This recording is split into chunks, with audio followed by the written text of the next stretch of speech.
నన్ను నిర్జించగలిగినవి, నన్ను పడగొట్టగలిగినవి ఎక్కడా ఏవీ ఈ లోకంలో లేవు. మీరు మీ ఉద్ధరణకి వాడుకోవాలి తప్ప నన్ను పడగొట్టడానికి పనికొచ్చేవన్నవి ఎక్కడా ఏ సాధనమునందు లేదు. నేను అచ్యుతుడను, అన్నీ నా యందు లీనమైపోవలసిందే తప్ప నన్ను పడగొట్టగలిగినవి లేవు. ఇది నిరూపించడానికి ఆయన పావును తీసి మెళ్ళో వేసుకున్నాడు కాదు. ఇంకొక అర్థం ఏమిటో తెలుసా అండి? పాము రెండిటిని సంకేతిస్తుంది. పుస్తకదానం పుచ్చుకుంటారు, భూదానం పుచ్చుకుంటారు, కన్యాదానం సరే సరే. సర్పదానం చేస్తున్నానండి మా ఇంట్లోనో, అయ్యా మీరు వచ్చి బ్రహ్మస్థానంలో కూర్చున్నో త్రాచుపామును పుచ్చుకోవాలి అన్నాను అనుకోండి, నీ అసాధ్యం మండిపోని, ఇది ఎక్కడ వ్రతం రా, నేను రానంటాడు. త్రాచుపామును ఎవడ దానం పుచ్చుకుంటారు? ఇదం నమమా నీళ్లు పోసి ఇచ్చేస్తే పుచ్చుకుంటాడు ఏంటి ఎవడన్నా? ఎవరు పుచ్చుకోరు. కాబట్టి అటువంటి వ్రతం లేదు లోకంలో. కాబట్టి ఒకడు ఇవ్వడము లేదు, ఆయన పుచ్చుకోవడము లేదు. మరి ఎక్కడి నుంచి వచ్చింది అది? అంటే అది ఎక్కడి నుంచి వచ్చిందో తెలుసుకుంటే చాలా గమ్మత్తైనటువంటి విషయం. అనేక విషయాలు మీకు ఆ నాగభూషణ లేకపోతే భుజంగభూషణ అన్న మాటలోంచి మీకు అర్థమవుతాయి. భుజంగభూషణ అనొక పేరు, అదొక గమ్మత్తైనటువంటి పేరు. ఎందుకంటే లోకంలో భూషణము అనబడేటటువంటిది ప్రతి వారికి ఉంటుంది. భూషణము అంటే ఆభరణము అని. శరీరము యొక్క సౌందర్యమును ఇనుమడింపచేయుట కొరకు భూషణములను ధరిస్తారు. ఒకటి. రెండు, కొన్ని సౌభాగ్య సూచనలుగా భూషణములను ధరిస్తారు.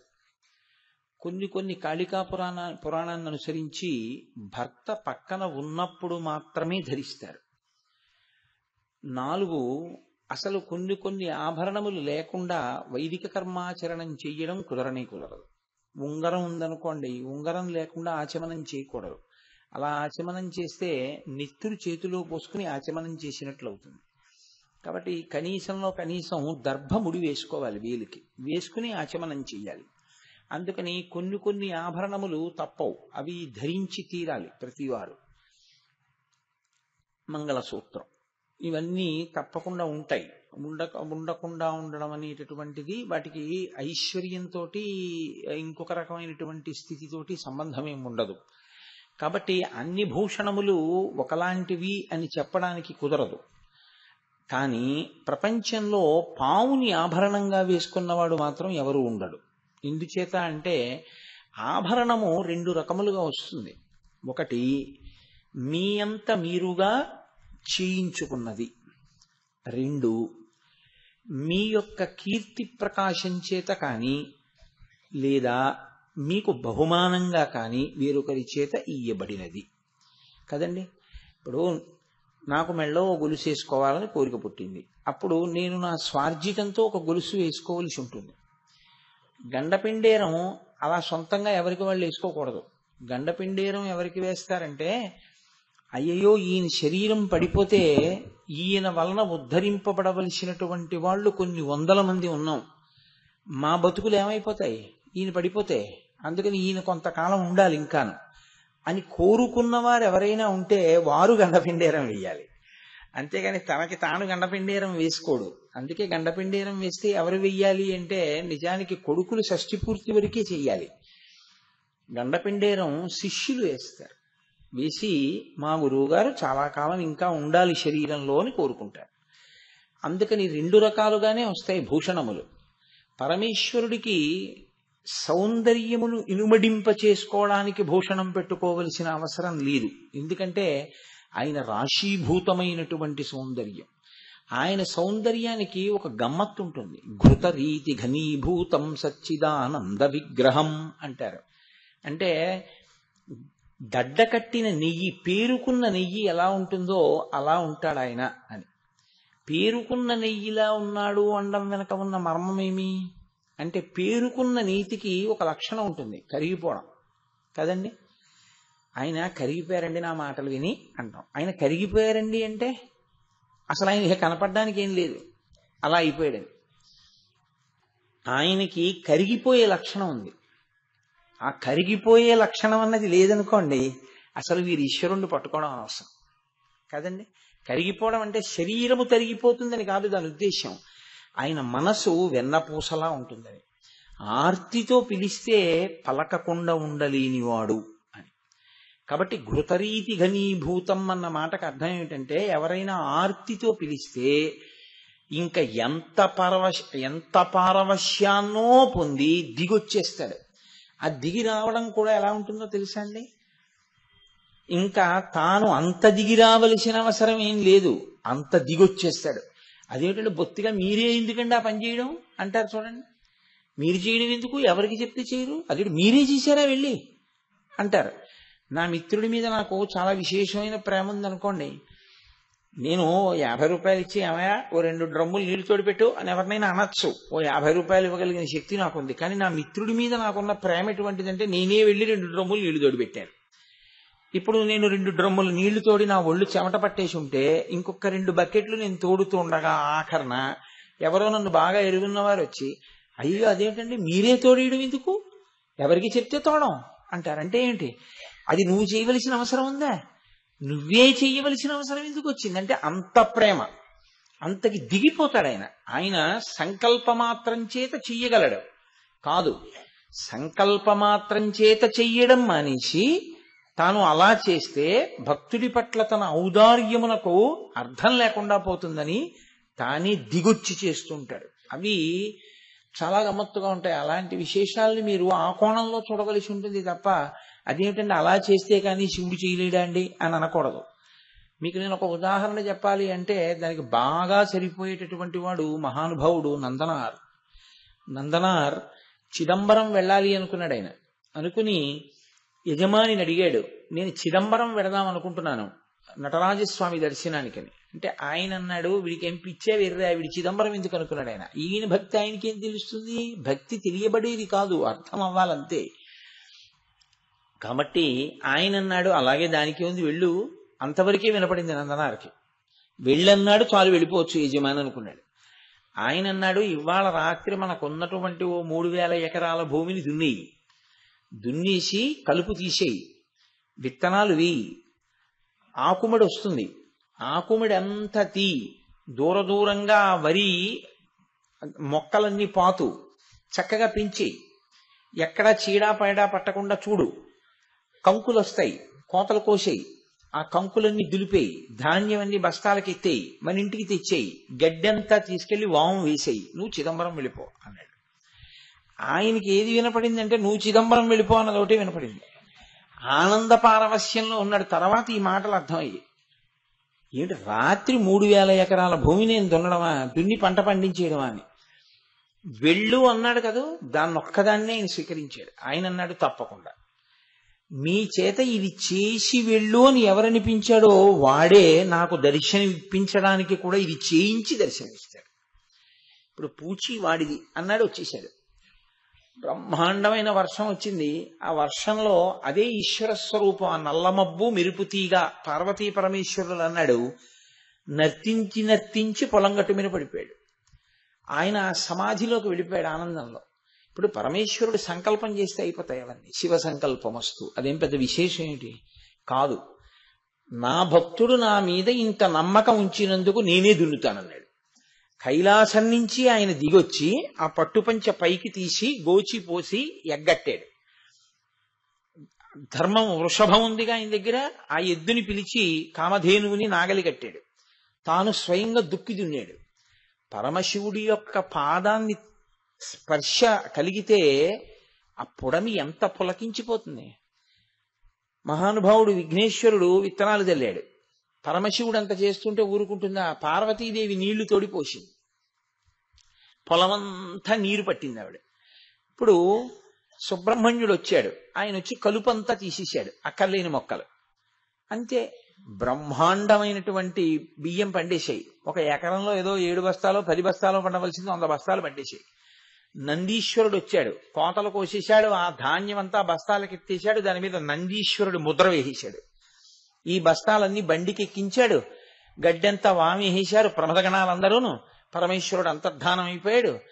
తెల్లవారేటప్పటికి అవన్నీ తీసుకెళ్లి ఆయనకి ఇచ్చేశారు యజమానికి. ఇదిగో బస్తాలన్నీ పెట్టేశాం, ఇన్ని బస్తాల పంట పండింది చూసుకో అన్నారు, లెక్క పెట్టుకో వచ్చి.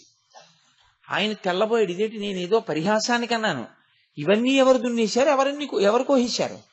ఆయన వచ్చి చూస్తే పడిపోయి ఉన్నాడు నందనారు.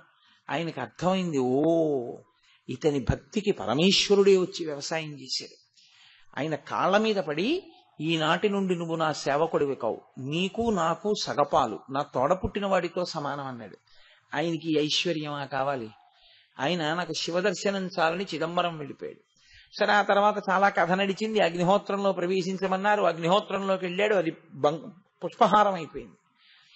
కాబట్టి భక్తుడి కొరకు ఈశ్వరుడు దిగొచ్చేస్తాడు.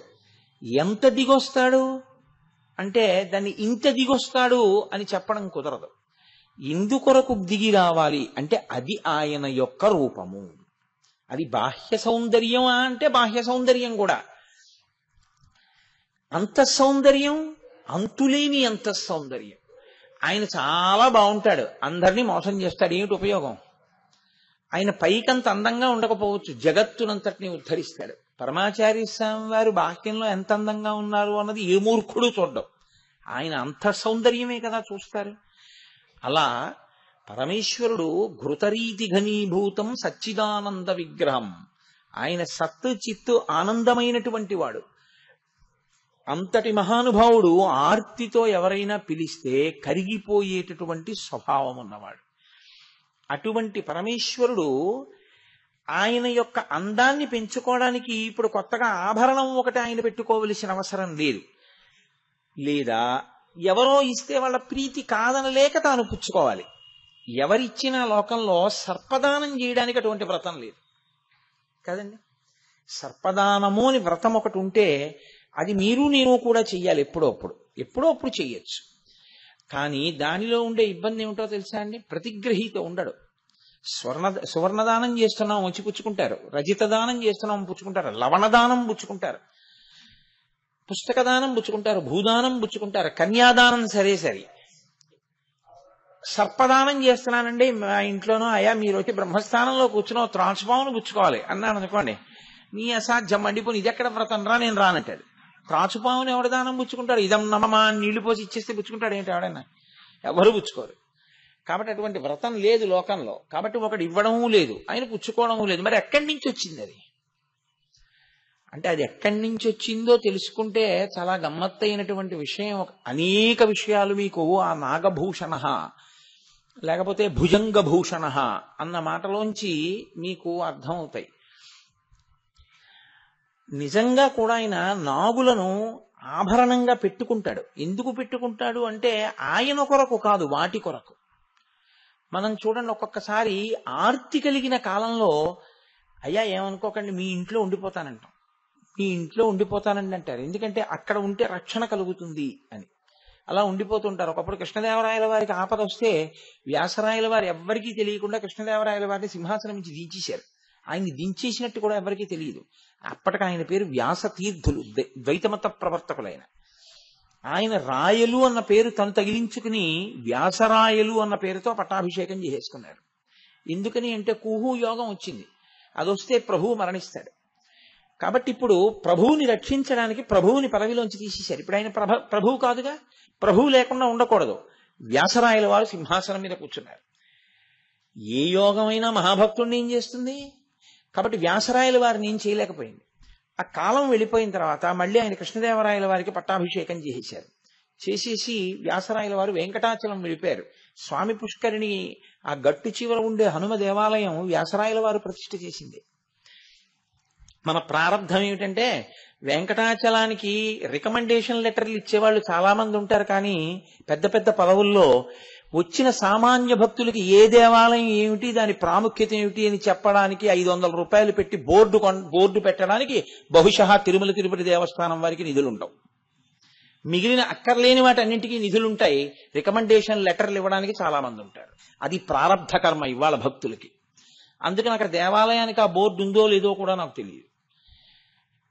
ఈ కారణం చేత వ్యాసరాయలు అన్న పేరుతో ఆయన కొంతకాలం పరిపాలన చేశారు.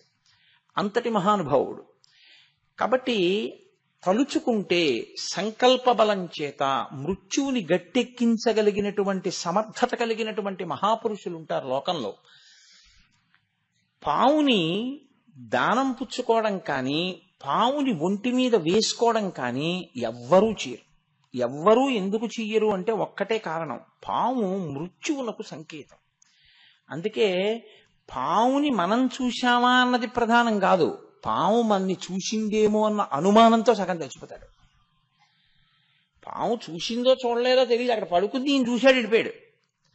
వెళ్ళిపోయిన వాడు ఏమంటాడంటే, పాము నన్ను చూడలేదండి, నన్ను చూడలేదు అనుకుంటున్నాను, అది పడుకుంది, నేను వచ్చేసాను, దూరం నుంచి చూశాంటాడు. కానీ మంత్రించిన చోళ్లు తెచ్చి ఇల్లంతా చల్లుకుంటాడు. ఎందుకో తెలుసండి, అనుమానం అది చూసిందేమో అని.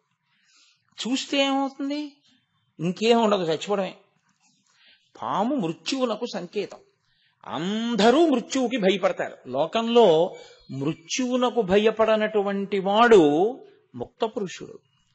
మృత్యువునకు భయం లేకుండా పరమానంద స్థితిలో శరీరాన్ని హోమం కింద మృత్యువునకు అప్పజెప్పేసేవాడు ఎవరుంటాడో, ఆఖరణ ఊపిరి ఆగిపోతుంటే ఓ ఇది ప్రకృతి పరిణామం, పడిపోతోంది శరీరం అని అప్పజెప్పగలిగినటువంటి ధృతి కలగాలి అంటే వాడు ఎంతో భక్తి తత్పరుడై, ఎంతో జ్ఞానమును పొంది, ఎంతో శివానుగ్రహాన్ని పొందినవాడైతే తప్ప అలా వెళ్ళడు. ఎందుకో తెలుసా అండి, ఎప్పుడూ ఏడుపు అనేటటువంటిది తప్పని శరీరాలే ఉంటాయి లోకంలో. మీరు చూడండి, ఏ శరీరాన్ని మీరు తీసుకోండి, ఏడవకుండా ఉంటుంది అని మీరు చెప్పడం కుదరదు. సాధారణంగా ఏమంటారంటే ఇది దీన్ని చంపుతుందని ఇది ఏడుస్తోందండి. అసలు అరణ్యంలో ఇది ఎక్కువగా ఉంటుంది, ఒకదాన్ని ఒకటి చంపేయడం అన్నది. అరణ్యంలో ఎప్పుడూ చంపబడనిది అంటూ ఉంటే సింహం ఒకటి, దాన్ని ఇంకో జంతువు చంపదు. అలాగని సింహం ఏడవదని మీరు అనుకుంటున్నారా? అది ఏడుస్తుంది, దానికి కాళ్ళు ఏదో దిగుతుంది, ఏడుస్తుంది. అది సింహం కూడా ఏడుస్తుంది. ఏడవనిది ఏదుంది చెప్పండి? ఏడవని శరీరాలు ఎందుకుంటామంటే శరీరాన్ని అంతకుముందు వదిలేటప్పుడు ఏడుస్తూ వెళ్ళాడు, ఆఖరి పనిది. దానికి కొనసాగింపు తర్వాత శరీరం. ఏడుస్తూ ఎడతాడు. నవ్వుతూ అప్పచెప్పాడు అనుకోండి, నవ్వుతూనే ఉండడానికి శరీరం లేదు కాబట్టి ఎప్పుడూ నవ్వుతూ ఉండే శివుడిలో కలిసిపోతాడు. అంతే తేడా శాస్త్రంలో. కానీ ఆ సాధన రావడం చాలా కష్టం. ఆ సాధన తెలియాలంటే ఎప్పుడు లోపలి ఆనంద స్వరూపం తెలియాలి, శివుడు తెలియాలి. శివుడు తెలియాలంటే శివానుగ్రహం ఉండాలి, లేకుండా తెలియడు. అది కలిగిందనుకోండి నవ్వుతూ వెళ్ళిపోతాడు. నవ్వుతూ వెళ్ళిపోయాడంటే ఇక రాడు, ఏడుస్తూ వెడతాడు. ఎందుకు ఏడుస్తాడంటే అయ్యి బాబోయిది పడిపోతుంది, అయ్యి బాబోయిది పడిపోతుంది, అయ్యి బాబోయిది పడిపోతుంది, ఎంత బెంగో. ఏడుస్తూ వెళ్ళిపోతాడు కాబట్టి మళ్ళీ ఏడుపు ఉండి తీరవలసిన శరీరంలోకే వస్తాడు, తప్పదు. అందుకే ఆ వచ్చేటప్పుడు ఏడుపు ఉంటుంది. ఎంత టెన్షన్ అండి. భార్య ఆ ప్రసూతి గదిలో ఉంటే బయట భర్త గారు ఎన్ని మొక్కులు మొక్కుకుంటూ తిరుగుతుంటాడు. ఆవిడ వంశోద్ధారకుడో పిల్లో బయటికి రావద్దు. ఆవిడ మృత్యువు యొక్క ద్వారము దగ్గర నిలబడి వెనక్కి వస్తుంది తల్లి. ఎంత మహాత్యాగం చేస్తే ఈ శరీరాలు నిలబడ్డాయి. తల్లి అనుగ్రహం లేకపోతే ఈ శరీరాలు ఎక్కడున్నాయి? కాబట్టి ఏడుపు అనేటటువంటిది అంతర్లీనంగా ఉండిపోవడానికి కారణం ఏంటంటే పూర్తి చేయడం ఏడుపుతో. అందుకే మీరు చూడండి, మన సంప్రదాయంలో సనాతన ధర్మంలో విషాదాంతములు చేయరు నాటకాలు. ఏ కథని కూడా విషాదాంతం చేయరు. ఎందుకు చేయరో తెలుసా అండి? విషాదాంతము మళ్ళీ రావడానికి గుర్తు. అందుకే విషాదాంతముగా దేన్ని పూర్తి చేయరు, అన్నీ కూడా ఆనందంతో పరిసమాప్తం చేస్తారు. సాధారణంగా ఏం చేస్తారంటే కళ్యాణంతో పూర్తి చేస్తారు. కళ్యాణంతో పూర్తి చేశారు అంటే గుర్తు ఏమిటంటే జీవబ్రహ్మైక్య సిద్ధి, శాంతికర కళ్యాణము అంటారు. ఓ పెద్ద కార్యం చేశారనుకోండి, నాకన్నా కళ్యాణం చేసేస్తారు. కళ్యాణం చేసేశారు అంటే జీవబ్రహ్మైక్య సిద్ధి, ఒకటైపోయింది అని గుర్తు. అసలు పెద్ద సాధన ఎక్కడ అంటే ఇది నేను కాదని నిజాన్ని పట్టుకోవడం వల్ల సంతోషంగా వెళ్ళిపోగలగాలి. కానీ ఏ భయం లేనివాడైనా ఉంటాడేమో కానీ మృత్యు భయం లేనివాడు లోకంలో ఉండడు. నే చచ్చిపోతానని భయం నాకేం లేదండి అనాలి అంటే ఒకే ఒక్క కారణానికి అనాలి తప్ప రెండో కారణం లేదు. ఏ కారణానికి అనాలో తెలుసా అండి? చచ్చిపోయేది ఇది తప్ప నాకు చావు లేదండి అన్న జ్ఞానం వచ్చినవాడు ఒక్కడే ఆ మాట అనాలి. నేను ఇది కాదండి, నేను లోపలున్నవాణ్ణి, నాకు చావేమిటి, నేను ఇందులోంచి బయటికి వస్తాను తప్ప ఇంట్లోంచి బయటికి వచ్చినట్టు నేను చచ్చిపోవడం ఏమిటి, నేను చచ్చిపోవడం ఏమి ఉండదు, ఇది చచ్చిపోతుంది అంతే. నేను ఎప్పుడూ ఉంటాను, ఏడవడానికి నాకు ఏమిటి భయం, ఎందుకు ఏడవడం, నేనేం ఏడవలసిన అవసరం నాకేం లేదు, నేను ఎప్పుడూ ఉంటాను, నేను ఉండకపోవడం ఏమిటా అన్నవాడు ఎవడుంటాడో వాడికి ఏడుపేం రాదు. వాడికి వాడు అలాగే ఉంటాడు సంతోషంగా. ఇది పడిపోతుంటే అవును తెలుసు కదా, ఇంట్లోంచి బయటకు వచ్చాను, సినిమా హాల్లోంచి బయటకు వచ్చాను, సభలోంచి బయటకు వచ్చాను, గుళ్ళోంచి బయటకు వచ్చాను, ఇందులోంచి బయటకు ఎడతానని తెలుసు ఇప్పుడు బయటకు ఎడుతున్నాను, ఈశ్వరుడు ఆజ్ఞ అయింది వెళ్తున్నాను. అంత మాత్రం చేత నేను లేకుండా ఏం పోను. ఇంట్లోంచి బయటకు వస్తే నేను లేకుండా పోయానా? సభలోంచి బయటకు వెడితే నేను లేకుండా పోయానా? ఇందులోంచి బయటకు వెళ్ళినా నేను లేకుండా పోనన్నవాడు ఇంట్లోంచి బయటకు వచ్చినప్పుడు ఎంత నవ్వుతూ వస్తాడో ఇందులోంచి బయటకు వెళ్ళినప్పుడు అంత నవ్వుతూ పెడతాడు. అంత నవ్వుతూ వెళ్ళాడు కాబట్టి వాడి ఏడవడానికి శరీరం పుచ్చుకోకూడదు, కాబట్టి వాడికి రాడు. అదే శివానుగ్రహం. కాబట్టి ప్రపంచమంతటినీ ఆవహించినది ఏదుందో అది మృత్యు భయం. నాకు డబ్బు లేదన్న భయం లేదు, పిల్లలు వృద్ధిలోకి రాలేదన్న భయం లేదు, ఆరోగ్యం లేదన్న భయం లేదు, తిన్నది జీర్ణం కాదన్న భయం లేదు. మృత్యు వచ్చేస్తుందేమో అని భయం. ఎవరినన్నా చూడండి, ఏ కష్టం లేకపోయినా దేనికి ఏడుస్తాడంటే అయ్యి బాబోయ్ చచ్చిపోతానేమోనండి. అందుకే కొంతమంది భయం ఎక్కడి వరకు ఉంటుందో తెలుసా అండి? ఆయనకి 70 ఏళ్ళు అని చెప్పడానికి భయపడతాడు కొంతమంది. నాకు 70 అంటే అబ్బో పెద్దవారు మీరన్నా అనుకోండి, అవును ఏమైంది నాకు పెద్దరికం వచ్చిందండో, 70 వచ్చింది పెద్దవాడు అయిపోయాను అంటే ఇంకా పడిపోయే సమయం కూడా వచ్చేసింది అంటున్నాడు వీడేమో అని వాడు వయసు చెప్పడానికి భయపడుతుంటారు. ఎంత అజ్ఞానం అది! అలా వయసు చెప్తే పడిపోతావా? వయసు చెప్తే పడిపోయే మాట అయితే వయసు చెప్పనంత మాత్రాన్ని ఉండిపోయారు ఆ లోకంలో అందరూ. పడిపోయిన తర్వాత ఎలాగో పడిపోతుంది, నీ డేట్ ఆఫ్ బర్త్ కి కుడి చేతి పక్క డేట్ ఆఫ్ డెత్. పడిపోయేది ఎలాగో పడిపోతుంది అన్నవాడికి భయం ఏముంది? వీడంటే పడిపోతుందా అనకపోతే ఉండిపోతుందా? ఏమీ లేదని ధైర్యంగా ఉంటాడు. కాబట్టి అందరిది మృత్యు భయం, ఆయనకు అసలు ఆ భయ శబ్దం లేదు. భయ శబ్దం ఎందుకు లేదో తెలుసా అండి? ఆయనే ఆత్మ, అదే మీరు కూడా, అదే నేను కూడా. కానీ భయం ఎందుకు వచ్చిందంటే జీవుడన్న భావన చేత వస్తోంది. ఈ మాయ ఆయన ఎత్తాలి, ఎత్తి కాదు నువ్వు శివుడవే అని ఆయన మనకు అనుభవంలోకి తేవాలి. అది ఆయన అనుగ్రహం. ఆయన అనుగ్రహించాడా అంతే, వస్తుంది ఆ ధైర్యం. కాబట్టి ఆయన మృత్యుంజయ, ఇది చెప్పడానికి ఆయన పావుల్ని ధరిస్తాడు. ఆయనకి అది భూషణం. మనకో మనం చూడడం కాదు, అది చూసిందేమో అన్న భయంతోనే సగం చచ్చిపోతాం మనం. అది తేడా కాదు. నిజంగా కూడా లోకంలో పావులకి ఒక పెద్ద ఉపద్రవం వచ్చింది. వాటికి వచ్చిన ఉపద్రవం ఏమిటో తెలుసా అండి? వాటికి ఒక శరీర స్థాయిలో అంటే ఏదో స్థూలంగా ఒక ఉపాధి స్థాయిలో వచ్చిన ఉపద్రవం కాదు, మొత్తం పావులే చచ్చిపోవలసిన విషయం ఒకటి వచ్చింది. అందులో కొన్ని పావులు మాత్రమే బతుకుతాయి, మళ్ళీ కొన్ని పావులు బతకడానికి వీలు లేదు. ఎందుకు వీలు లేదు అంటే తల్లి శాపమే ఉంది వాటికి. వినతా కద్రువ ఆ తోకకి చుట్టుకోవడం మహాభారతం మొట్టమొదటే ప్రారంభం, ఆది పర్వంలోని. అక్కడ తల్లి శాపం చేత పడిపోతామేమో అని భయం ఉంది కొన్నింటికి. అందుకని కాదు వాసుకి మొదలైన వాళ్ళు తల్లి మాట వినని వాళ్ళు. అందుకని వాళ్ళకి మేము చచ్చిపోతామన్న భయం ఉంది. చచ్చిపోతామన్న భయం ఉండడం వల్ల వాళ్ళు ఏం చేశారంటే బ్రహ్మగారి దగ్గరికి వెళ్ళి అడిగారు, ఎలా తీరుతుంది మాకు ఈ భయం అని. మీ చెల్లెలు జరత్కారుని తీసుకెళ్లి జరత్కారుకిచ్చి వివాహం చేయండి అన్నారు. అప్పుడు సరే వాళ్ళిద్దరికీ వివాహం చేయడం వల్ల ఆ జరత్కారు రక్షించాడు, జనమేజయ సర్పయాగంలోకి వచ్చి వీళ్ళని కాపాడాడు. కానీ వీళ్ళకి మృత్యు భయం పోలేదు. ఎందుకు పోలేదో తెలుసా అండి? జనమేజయ సర్పయాగంలో అయితే బతికారేమో కానీ ఈ పావుల్ని ఆహారంగా లక్షణం పెట్టుకున్నవాడు ఒక ఆయన ఉండిపోయాడు. ఆయనే గరుత్మంతుడు. ఆయన పని ఏమిటి అంటే పావుల్ని తినడమే పనిగా ఉంటాడు ఆయన. అంటే దాని అంతరార్థం వేరనుకోండి, బాహ్యంలో ఆయన పావుల్ని తింటాడు. కాబట్టి ఎంత పెద్ద పాము కనపడితే ఆయనకు అంత సంతోషం. వాసుకి చాలా పెద్ద పాము. ఎంత పెద్ద పాము అంటే ఆయననే చుట్టారు మందర పర్వతానికి, చుట్టి క్షీరసాగర మథనం చేశారు. ఈ వాసుకి ఒకానొకప్పుడు ఒక అరణ్యంలో తిరుగుతున్నాడు. గరుత్మంతుడు చూశాడు. చూసి ఇవాళ మంచి ఆహారం దొరికిందిరా అని ఆయన ఈ వాసుకుని తరిమాడు. తరిమి వాసుకుని తన రెక్కలతో కొట్టి తన వాడి ముక్కుతో గాడ వేసి కాలికున్న గోళ్లతో పొడిచి హింసించి చంపే ప్రయత్నం చేశాడు. వాసుకి కూడా శక్తివంతుడు. ఆయన ఒక గుహలో దూరాడు.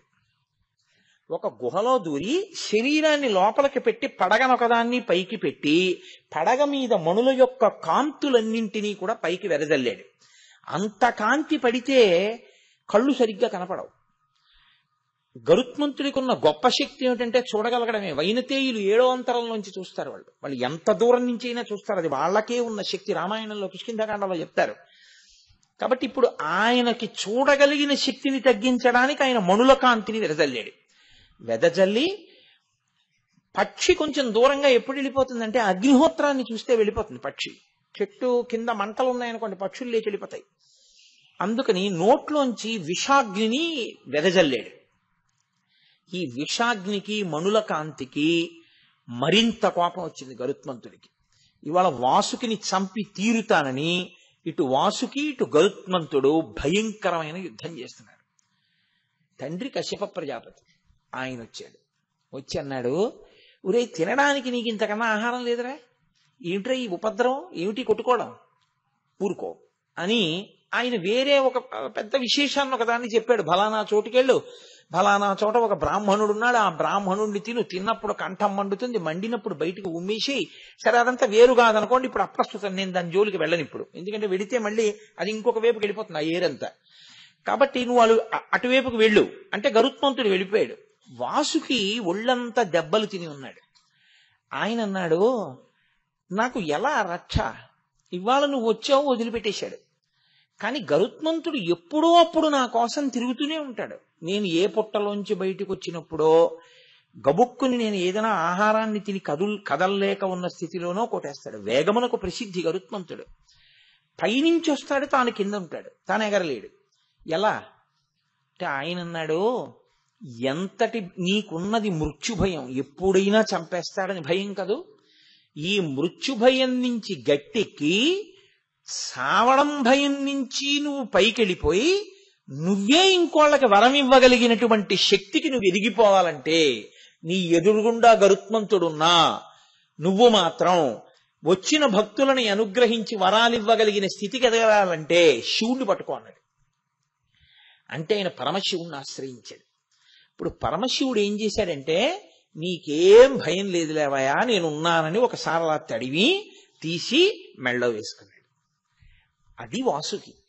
క్షీరసాగర మథనంలో మందర పర్వతంలో చుట్టబడిన వాసుకి గరుత్మంతుడి నుండి రక్షణ కొరకు పరమశివుడి యొక్క మెడలో ఉంటుంది. ఇప్పుడు ఆయన మెడలో ఇలా పడగ విప్పి ఉండగా శ్రీ మహావిష్ణువు మీకు ఈ కబురు చెప్పమన్నారు అని గరుత్మంతుడు వచ్చినా అది ఇలా పడగ విప్పే ఉంటుంది.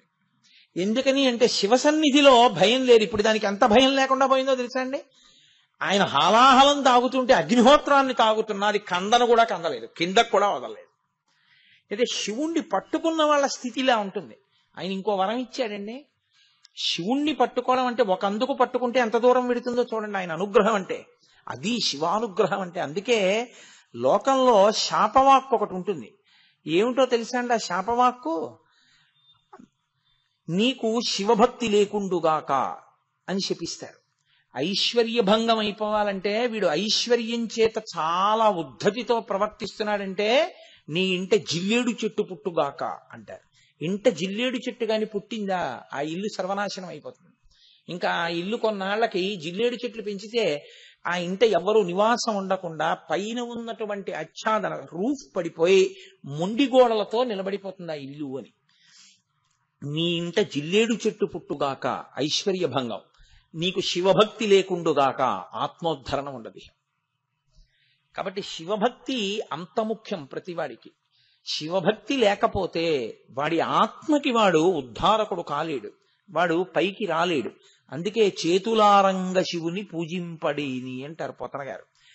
కాబట్టి ఇప్పుడు ఆయన పరమశివుడు మృత్యుభయం నుంచి తప్పుకోవడానికి వాసుకి ఆశ్రయిస్తే ఆయన అన్నారు, నువ్వు ఏ స్థితికి వెడతావో తెలుసా? ఎక్కడకొచ్చి నిన్ను గరుత్మంతుడు కొట్టి ప్రాణభయాన్ని కల్పించాడో అక్కడికే వెళ్ళిపో, ఏం భయం లేదు. వెళ్ళి హాయిగా కుక్షి అంటే గుహ అని, అదే కుక్కి కుక్కి అంటుంటారు. ఆ శృంగేరి పక్కన ఉన్నటువంటి కర్ణాటకలో క్షేత్రం సుబ్రహ్మణ్య క్షేత్రం, ఆ కుక్షి ఆ గుహలోకి వెళ్ళి కూర్చుని నా గురించి తపస్సు చేస్తూ ఉండు. నువ్వు నా నామస్మరణలో ఉండగా, నా గురించి తపిస్తూ ఉండగా గరుత్మంతుడు నిన్ను చెనకడం. సరికదా, నీకు ఒక వరం ఇస్తున్నాను. రాబో కాలంలో నాకు సుబ్రహ్మణ్యుడన్న పేరుతో ఒక కుమారుడు కలుగుతాడు. ఆ పిల్లవాడు తారకాసుర సంహారం చేసి తన నెత్తుటితో ఉన్నటువంటి కత్తిని అక్కడే ఉన్న కుమారధార అన్న తీర్థంలో కడుక్కుంటాడు. కడుక్కుంటే ఇంద్రుడు దేవసేన అన్న కూతుర్ని తీసుకొచ్చి అక్కడ సుబ్రహ్మణ్య కళ్యాణం చేయిస్తాడు మార్గశిర శుక్ల షష్ఠి నాడు. కాబట్టి సుబ్రహ్మణ్య షష్ఠి అవుతుంది అది. కాబట్టి ఆ షష్ఠి నాడు కళ్యాణం జరుగుతుంది. అక్కడ నా కొడుకు దేవసేనా సమేతుడై నీతో కలిసి ఉండిపోతాడు. అప్పుడు నువ్వు ఎంత శక్తివంతుడు అవుతావంటే దర్శనానికి వచ్చిన వాళ్ళందరినీ నువ్వే అనుగ్రహించగలుగుతావు, నువ్వు వరాలు ఇస్తావు. ఇక గరుత్మంతుడు ఏం చేస్తాడు? నిన్ను గరుత్మంతుడు చేసేది ఏమి ఉండదు. నువ్వు లోకములకు వరమలనివ్వగలవు సరికదా. నీ ముంగిట సేవ చేయడానికి గరుత్మంతుడు నిలబడతాడు ఒకనాడు, వెళ్ళమన్నారు. ఆయన వచ్చి తపస్సు చేశారు. అందుకే మూల సుబ్రహ్మణ్యం అని ఉంటుంది. ఆ మూల సుబ్రహ్మణ్యం పెద్ద పుట్ట, ఆ పుట్టలోనే వాసుకి తపస్సు చేశారు. తపస్సు చేస్తే సుబ్రహ్మణ్యేశ్వర స్వామి వారి యొక్క ఆవిర్భావం అయిన తర్వాత ఆయన తారకాసుర సంహారం చేసి నెత్తుటితో ఉన్న కత్తిని ఆ కుమారధారలో కడుక్కున్నారు. కడుక్కున్న తర్వాత ఆయన దగ్గరికి వచ్చి ఈ వాసుకి బ్రహ్మాది దేవతలు స్తోత్రం చేశారు, మీ నాన్నగారు వరం ఇచ్చారు, మీరు ఇక్కడ వెలియాలి అని. అంటే ఆయన అంగీకరించారు, నేను ఇక్కడ ఉంటాను అని. అప్పుడు పరమేశ్వరుడు తన మాట నిజమైంది, తన భక్తుడికి తానిచ్చిన వరం నిజమైంది, తన కొడుకు తన మాట నిలబెట్టాడు. పరమ సంతోషంతో వాసుకి ఏ శివుణ్ణి ఆశ్రయించాడో ఆ శివుడు వాసుకి ఇప్పుడు అడగకపోయినా నువ్వు ఉన్న చోట నేను ఉంటాను లేవయ్యా అని ఆయన కూడా బయలుదేరి వచ్చేశారు. అందుకే మీకు కుక్షి క్షేత్రంలో ఎలా ఉంటుందో తెలుసా అండి? శివలింగం ఉంటుంది, కుక్కీలింగం అంటారు. శివుడు ఉంటాడు. శివుడి మీద పడగలు పెట్టి ఆదిశేషుడు ఉంటాడు. ఎందుకుంటాడు అంటారేమో, అహిర్భుజ్ఞ అని పేరు శివుడికి. అహిర్భుజ్ఞో దిగంబర అని చదువుతున్నాం కదా. ఆదిశేషుడికి వహించగలిగిన శక్తి ఉంది. సాధారణంగా లోకంలో పడగకి మోయగలిగిన శక్తి ఉండదు. పాము పడగ దేన్నైనా బరువులు మోయడానికి పనికొస్తుందని చెప్పడానికి పనికొచ్చే తల కాదది. అది బరువులు మొయ్యదు.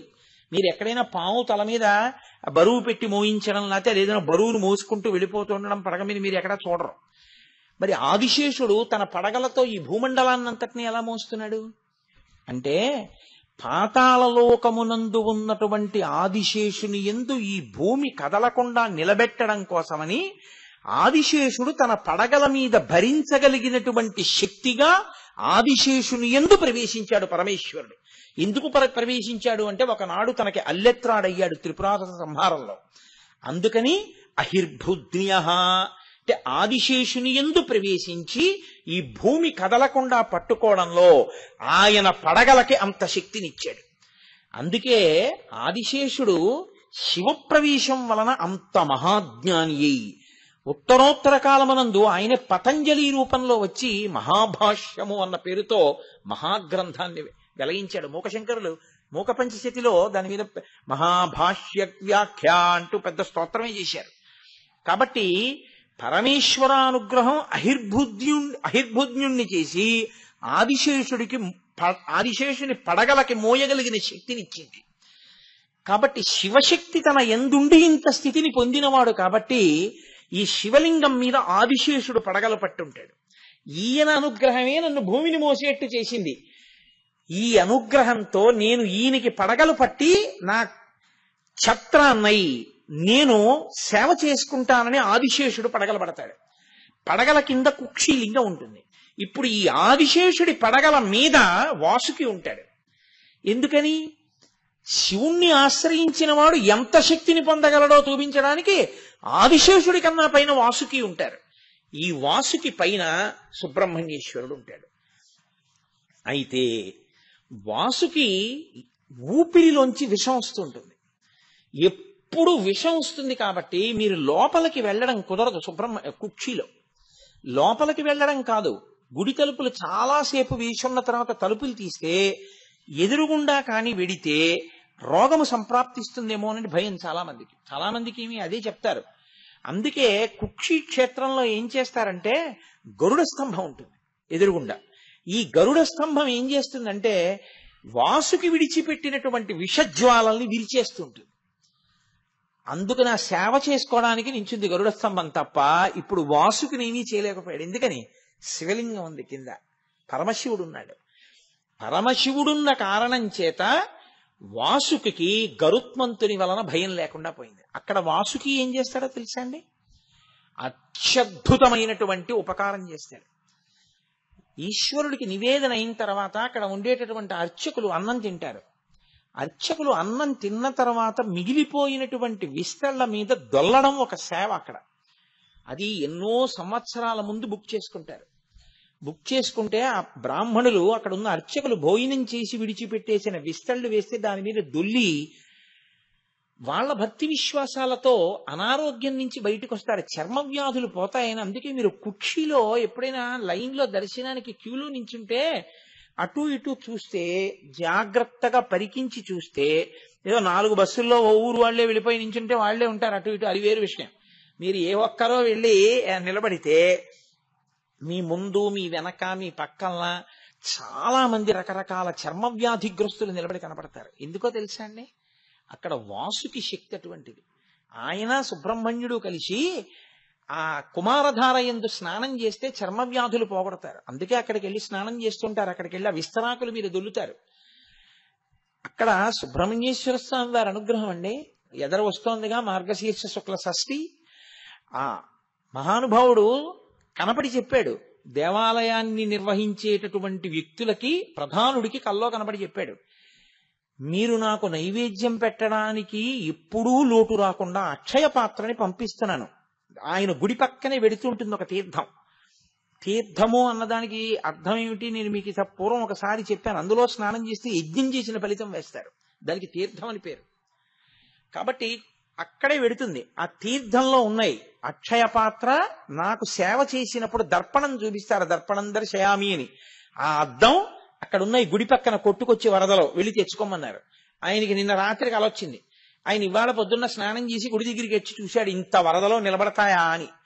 ఖచ్చితంగా దేవాలయం పక్కనే ఉన్నటువంటి తీర్థం వరద కింద వెళ్ళిపోతుంటే ఆ వరదలో కొట్టుకుపోకుండా అక్కడే నిలబడి కనపడ్డాయి, నీటి మీద తేలుతూ ఒక దర్పణం, ఒక అక్షయ పాత్ర. ఇప్పటికీ ఉన్నాయి కుక్షి సుబ్రహ్మణ్య క్షేత్రంలో. చిత్రం ఏమిటో తెలుసా అండి? అన్నం వండి ఈశ్వరుడికి నైవేద్యం పెట్టే ముందు అక్షయ పాత్రకి నైవేద్యం పెట్టి తీసుకెళ్లి నైవేద్యం పెడతారు. దాన్ని యథార్థంగా అవి ప్రవాహంలో వచ్చాయి కుక్షి తీర్థంలో. కాబట్టి అందుకే వాసుకి ఎక్కడ తపస్సు చేశాడో ఆ మూల సుబ్రహ్మణ్యాన్ని దర్శనం చేయకుండా సుబ్రహ్మణ్యుడు వెలిసినటువంటి సుబ్రహ్మణ్యాన్ని ఒక్కదాన్ని చూసి వచ్చేస్తే కుక్షి సుబ్రహ్మణ్యం వెళ్ళిన ఫలితం మీ ఖాతాలో వేయనన్నాడు ఈశ్వరుడు. మీరు ఎక్కడ వాసుకి తపస్సు చేశాడో అక్కడికి వెళ్ళాలి. అందుకే మూల సుబ్రహ్మణ్యం అని గుళ్ళోకి వెళ్ళి తలుపులోంచి బయటికి వెడితే, సరే మనందరం చాలా మంది వెళ్ళాం కలిసి, వేరే విషయం అనుకోండి. ఆ తలుపులోంచి వెడితే అక్కడ మూల సుబ్రహ్మణ్యం ఉంటాడు. తెలియని వాళ్ళ కోసం చెప్తున్న మాట నేను. కాబట్టి ఆ మూల సుబ్రహ్మణ్యాన్ని దర్శనం చేసుకుని వస్తారు. అంత గొప్ప స్థితిని వాసుకి పొందాడు అంటే దేనివల్ల పొందాడు? కేవలం శివానుగ్రహం.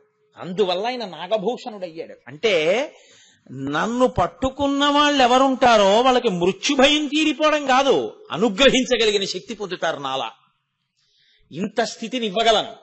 ఇది చెప్పడానికి ఆయన భుజంగభూషణో భర్గో గిరిధన్వీ గిరిప్రియ, ఆయన భుజంగభూషణుడయ్యాడు. కాదు కాదు, పూర్వం మణినాగము అని ఒక నాగం, చాలా పెద్ద పాము. ఆ పాముకి ఒక లక్షణం ఉండేది, అది నమ్మింది శివుణ్ణి. దానికి ఇదే భయం, గరుత్మంతుడు కొట్టుకుపోతాడని. ఎందుకంటే మనం చూడండి, మంచి పచ్చడి వంకాయలు వచ్చాయి మార్కెట్లోకి, చాలా పెద్ద పెద్ద ఆకుపచ్చ వంకాయ, ఒక్క కన్నం లేదు అన్నారనుకోండి, ఓ ఎన్నాళ్ళైందో పచ్చిపోయి తెచ్చేయండి 4 కిలోలు, పెరుగు పచ్చడికి వాటికి ఉంటాయి, ఫ్రిడ్జ్ లో పడేద్దాం అని అందరూ వెళ్ళిపోయి ఆ కొట్టు మీదే పడిపోతారు. అలా బాగా అలాంటి పాములంటే అవి ఎక్కడున్నాయో అని ఆలోచించి మరీ పెడతాడు గరుత్మంతుడు. అందుకని ఆ మణినాగం ఏం చేసేదంటే బయటికి వస్తూ ఉంటే పుట్టలోంచి శివ శివ శివ శివ శివ శివ శివ శివ అంటూ వచ్చేది. అది శివనామం చెప్తూ తిరిగి శివనామం చెప్తూ ఆహారం తీసుకుని శివనామం చెప్తూ పుట్టలోకి వెళ్ళిపోయేది. అది ఒక రోజున శివనామం చెప్తూ వెళ్ళిపోతోంది. వెళ్ళిపోతుంటే చూశాడు గరుత్మంతుడు. చూసి దొరికిందిరా అని దాన్ని కొట్టబోయాడు.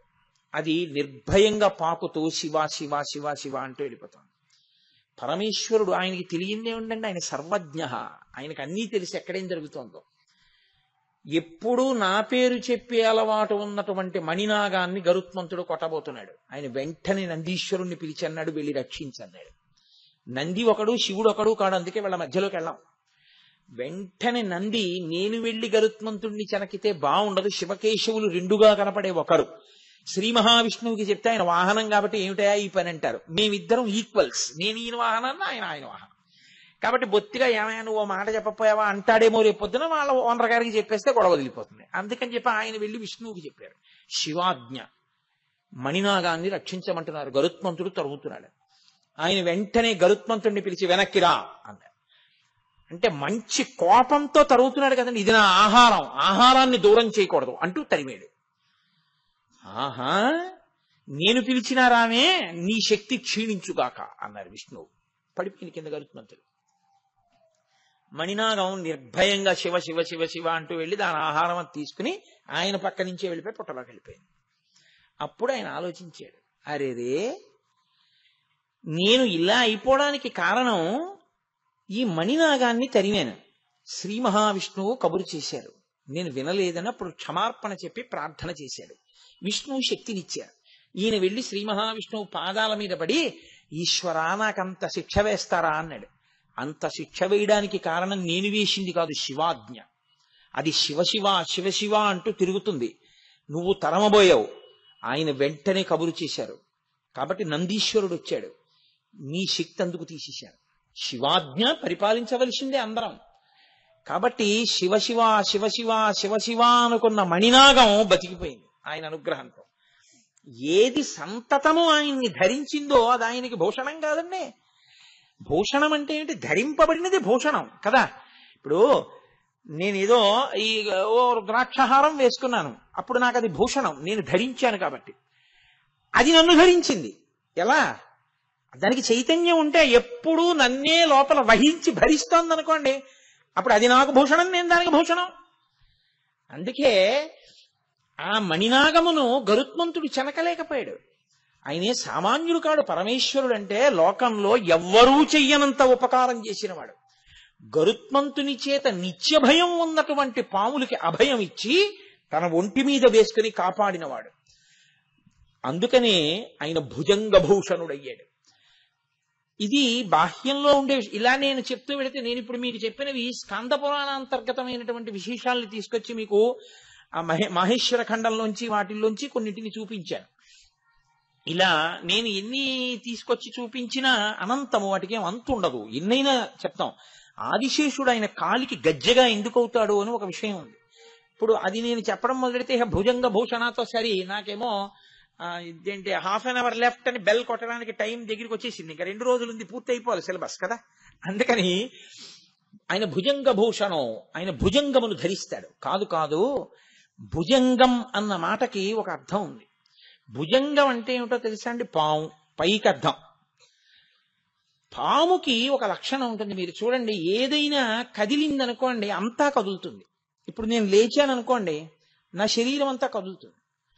పాముకున్న లక్షణం ఏమిటో తెలుసా అండి? కనీస కదలిక లేకుండా కొంత శరీరం ఉండిపోయి కదలికతో కొంత శరీరం ఉంటుంది. ఒక పెద్ద పాము ఉందనుకోండి, 10 మీటర్ల పాము, అది చుట్టుకు పడుకుంది. ఓసారి నాకు అలా దర్శనం ఇచ్చాడు ఈశ్వరుడు. నా అదృష్టం బతికిపోయాను అనుకోండి. ఆ రోజుల్లో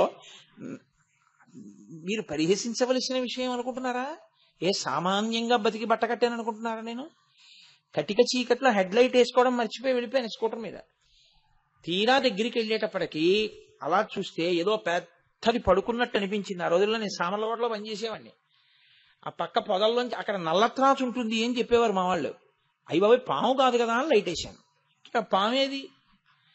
దాని మీది నుంచి ఎక్కేయలేక వెళ్ళలేక ఏం చేస్తున్నానో తెలియని స్థితిలో కుడికాలతో బ్రేక్ దొక్కాను స్కూటర్కి. 2 కాళ్ళు స్కూటర్ మీద నిలబడి కూర్చోడానికి, కారు కాదుగా, ఎడంకాలు కిందకు వచ్చింది. అది వెంటనే చుట్టుకున్న చుట్టలో ఇలా అడ్డంగా రోడ్డుకున్నటువంటి శరీరం వెనక్కి తీసింది. పడగ ఇలా ఇలా ఇలా ఇలా వెనక్కి వచ్చి ఇలా విప్పింది. చక్కగా పాదం అక్కడే ఉంది, ఎడం పాదం. హెడ్ లైట్ కాంతిలో మెరిసిపోతోంది. ఇలా పైకెత్తి చూసింది, ఇలా కిందకి చూసింది. ఏమో ఈశ్వరుడు ఏమన్నాడో తెలియదు మరి, కొట్టకు అని ఉంటాడు శివాజ్ఞ. అది తలదించి వెళ్ళిపోయింది. అట్లేదు అది వెళ్ళిపోయింది, నేను వెళ్ళిపోయాను. కానీ నేనేం చోళ్ళవి చల్లించుకోలేదు. ఎందుకనంటే అది కొట్టేయాలి అంటే అప్పుడు నాకు ఎవ్వరూ లేరిక, నన్ను రక్షించగలిగిన వాళ్ళు చక్కగా కొట్టేయచ్చు. కానీ అది ఎందుకో ఇలా తలెత్తి చూసింది, కిందకి చూసింది, వెళ్ళిపోయింది. బహుశా వీడు నన్ను చంపుదాం అనుకున్నవాడు కాడు, ఏదో పొరపాటునొచ్చాడు. వీడిని నేను ఎందుకు చంపాలనుకుందో ఏమో ప్రాణభిక్ష పెట్టి వెళ్ళిపోయింది.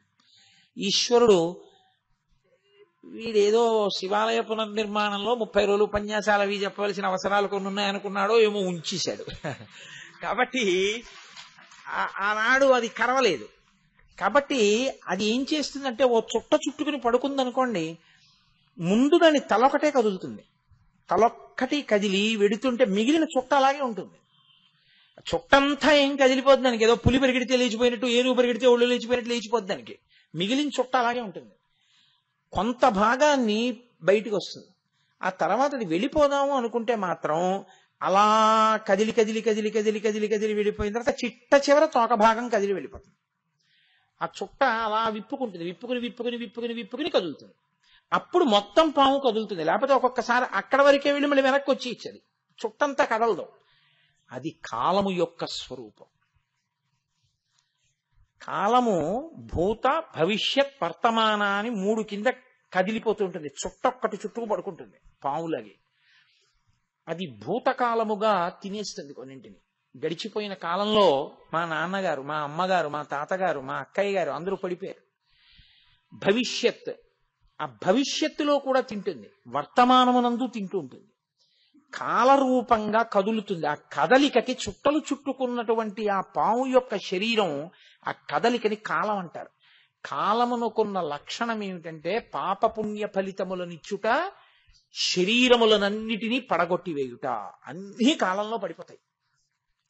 అటువంటి కాలమునకు అందరూ పడిపోతే కాలమునకు, కాలునికి, కామమునకు లొంగక కాలుణ్ణి కాముణ్ణి కూడా నియంత్రించిన వాడెవడో వాడు భర్గ.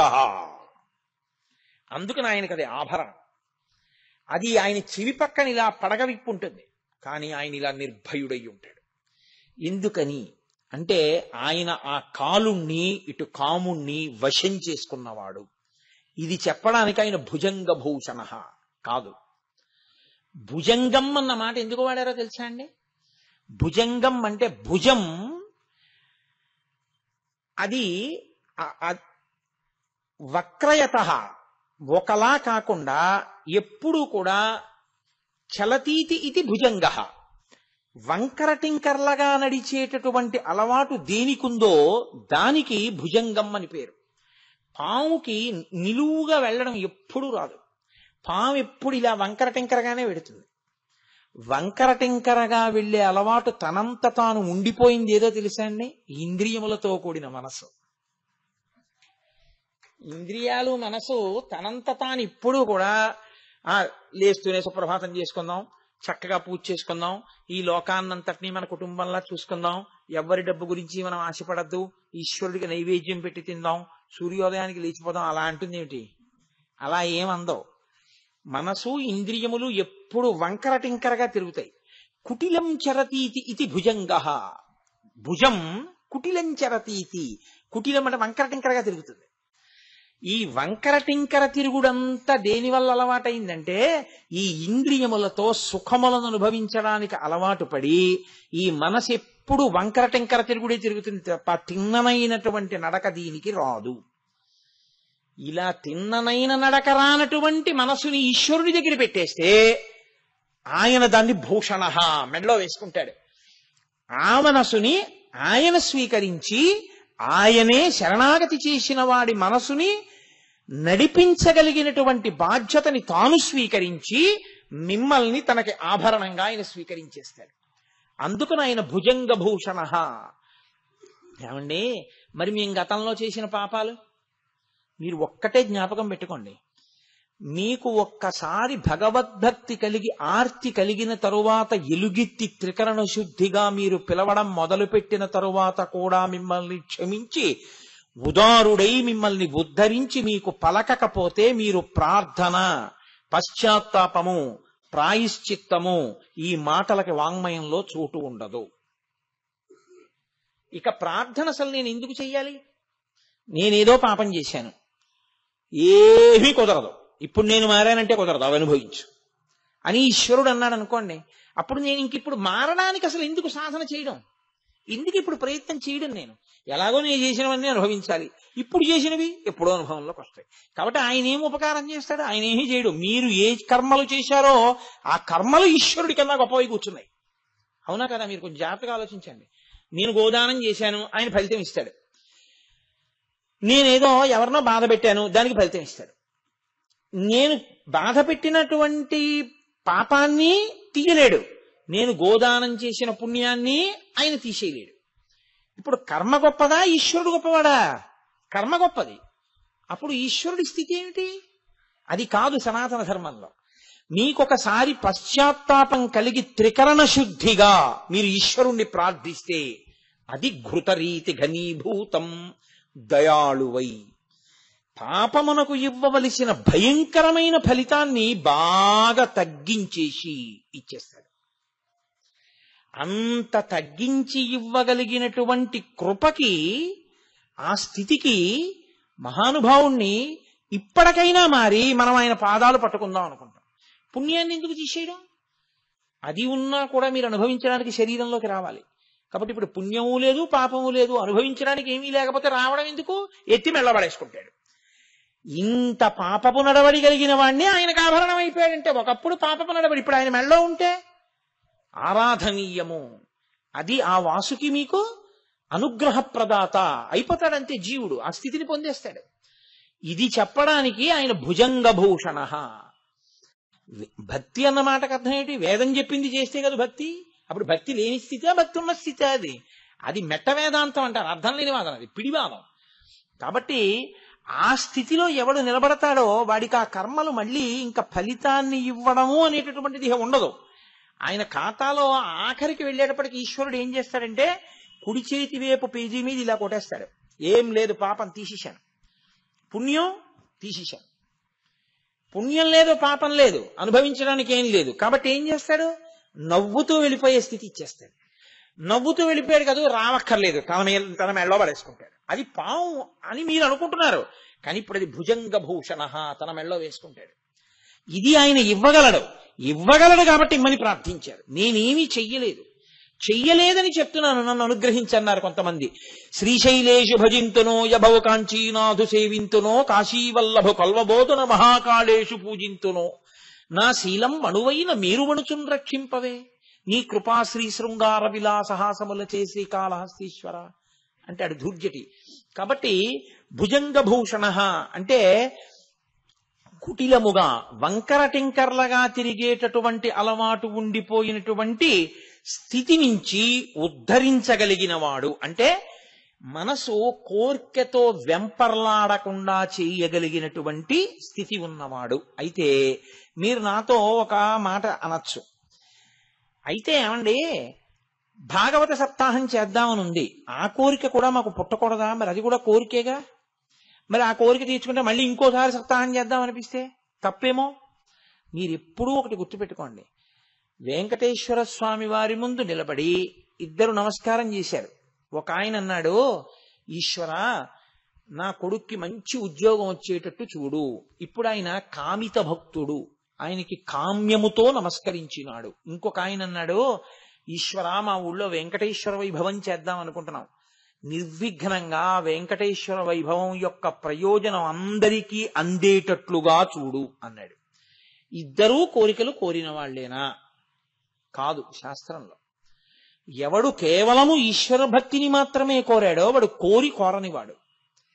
ఈశ్వర భక్తి వినా ఈ లోకమునందు పనికొచ్చేవి మాత్రమే కోరినవాడి. కాబట్టి భాగవత సప్తాహం చేయడం కోరికేనా అంటే కోరిక లేని స్థితే అవుతుంది అది. ఎందుకంటే అది ఉద్ధరణ మార్గం.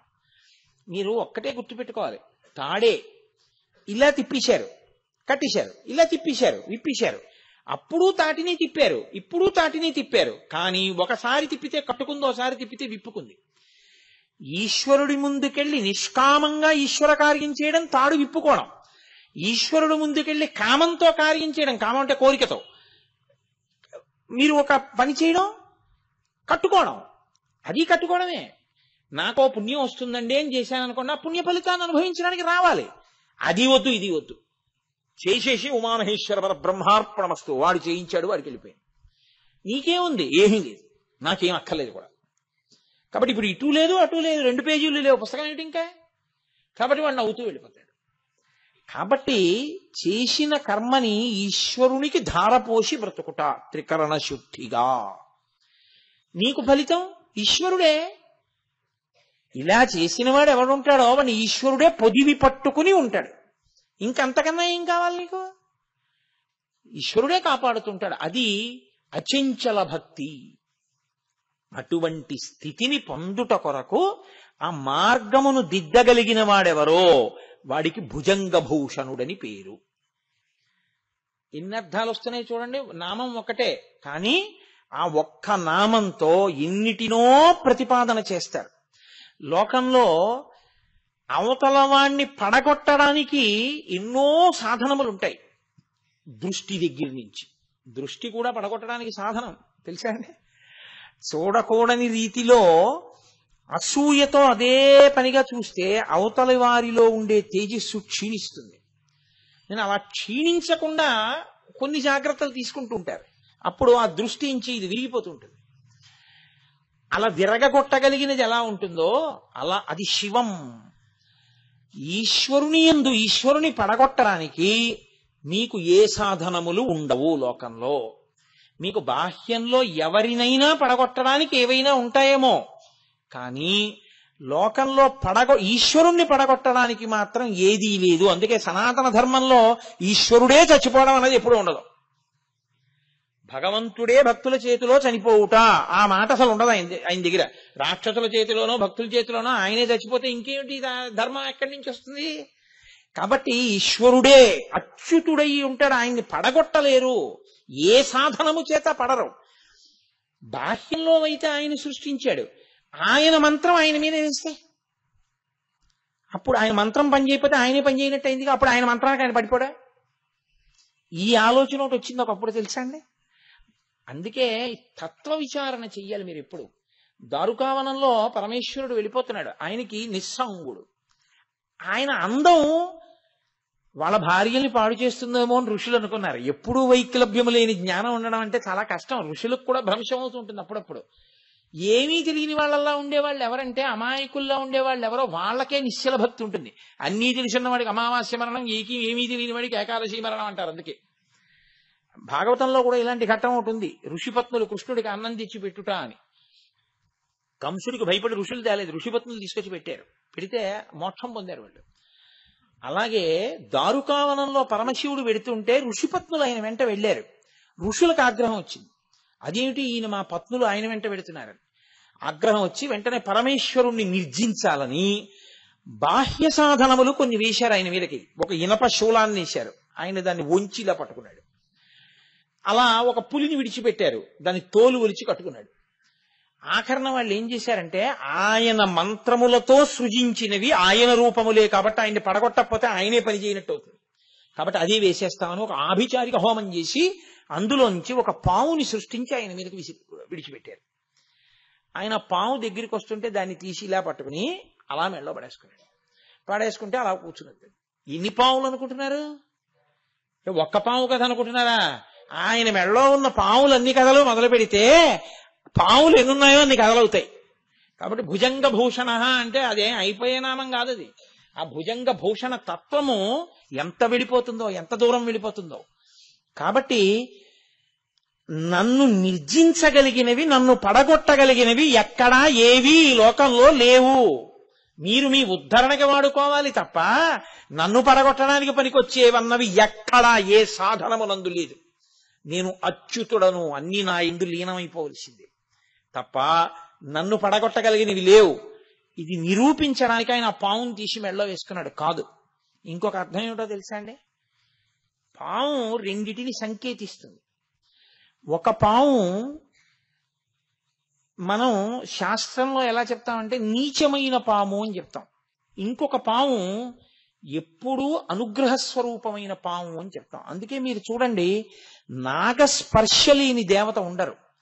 అసలు మీకు యథార్థంగా మాట్లాడితే మనం అంటే యజ్ఞోపవీతం నూలుతో చేసింది వేసుకుంటాం.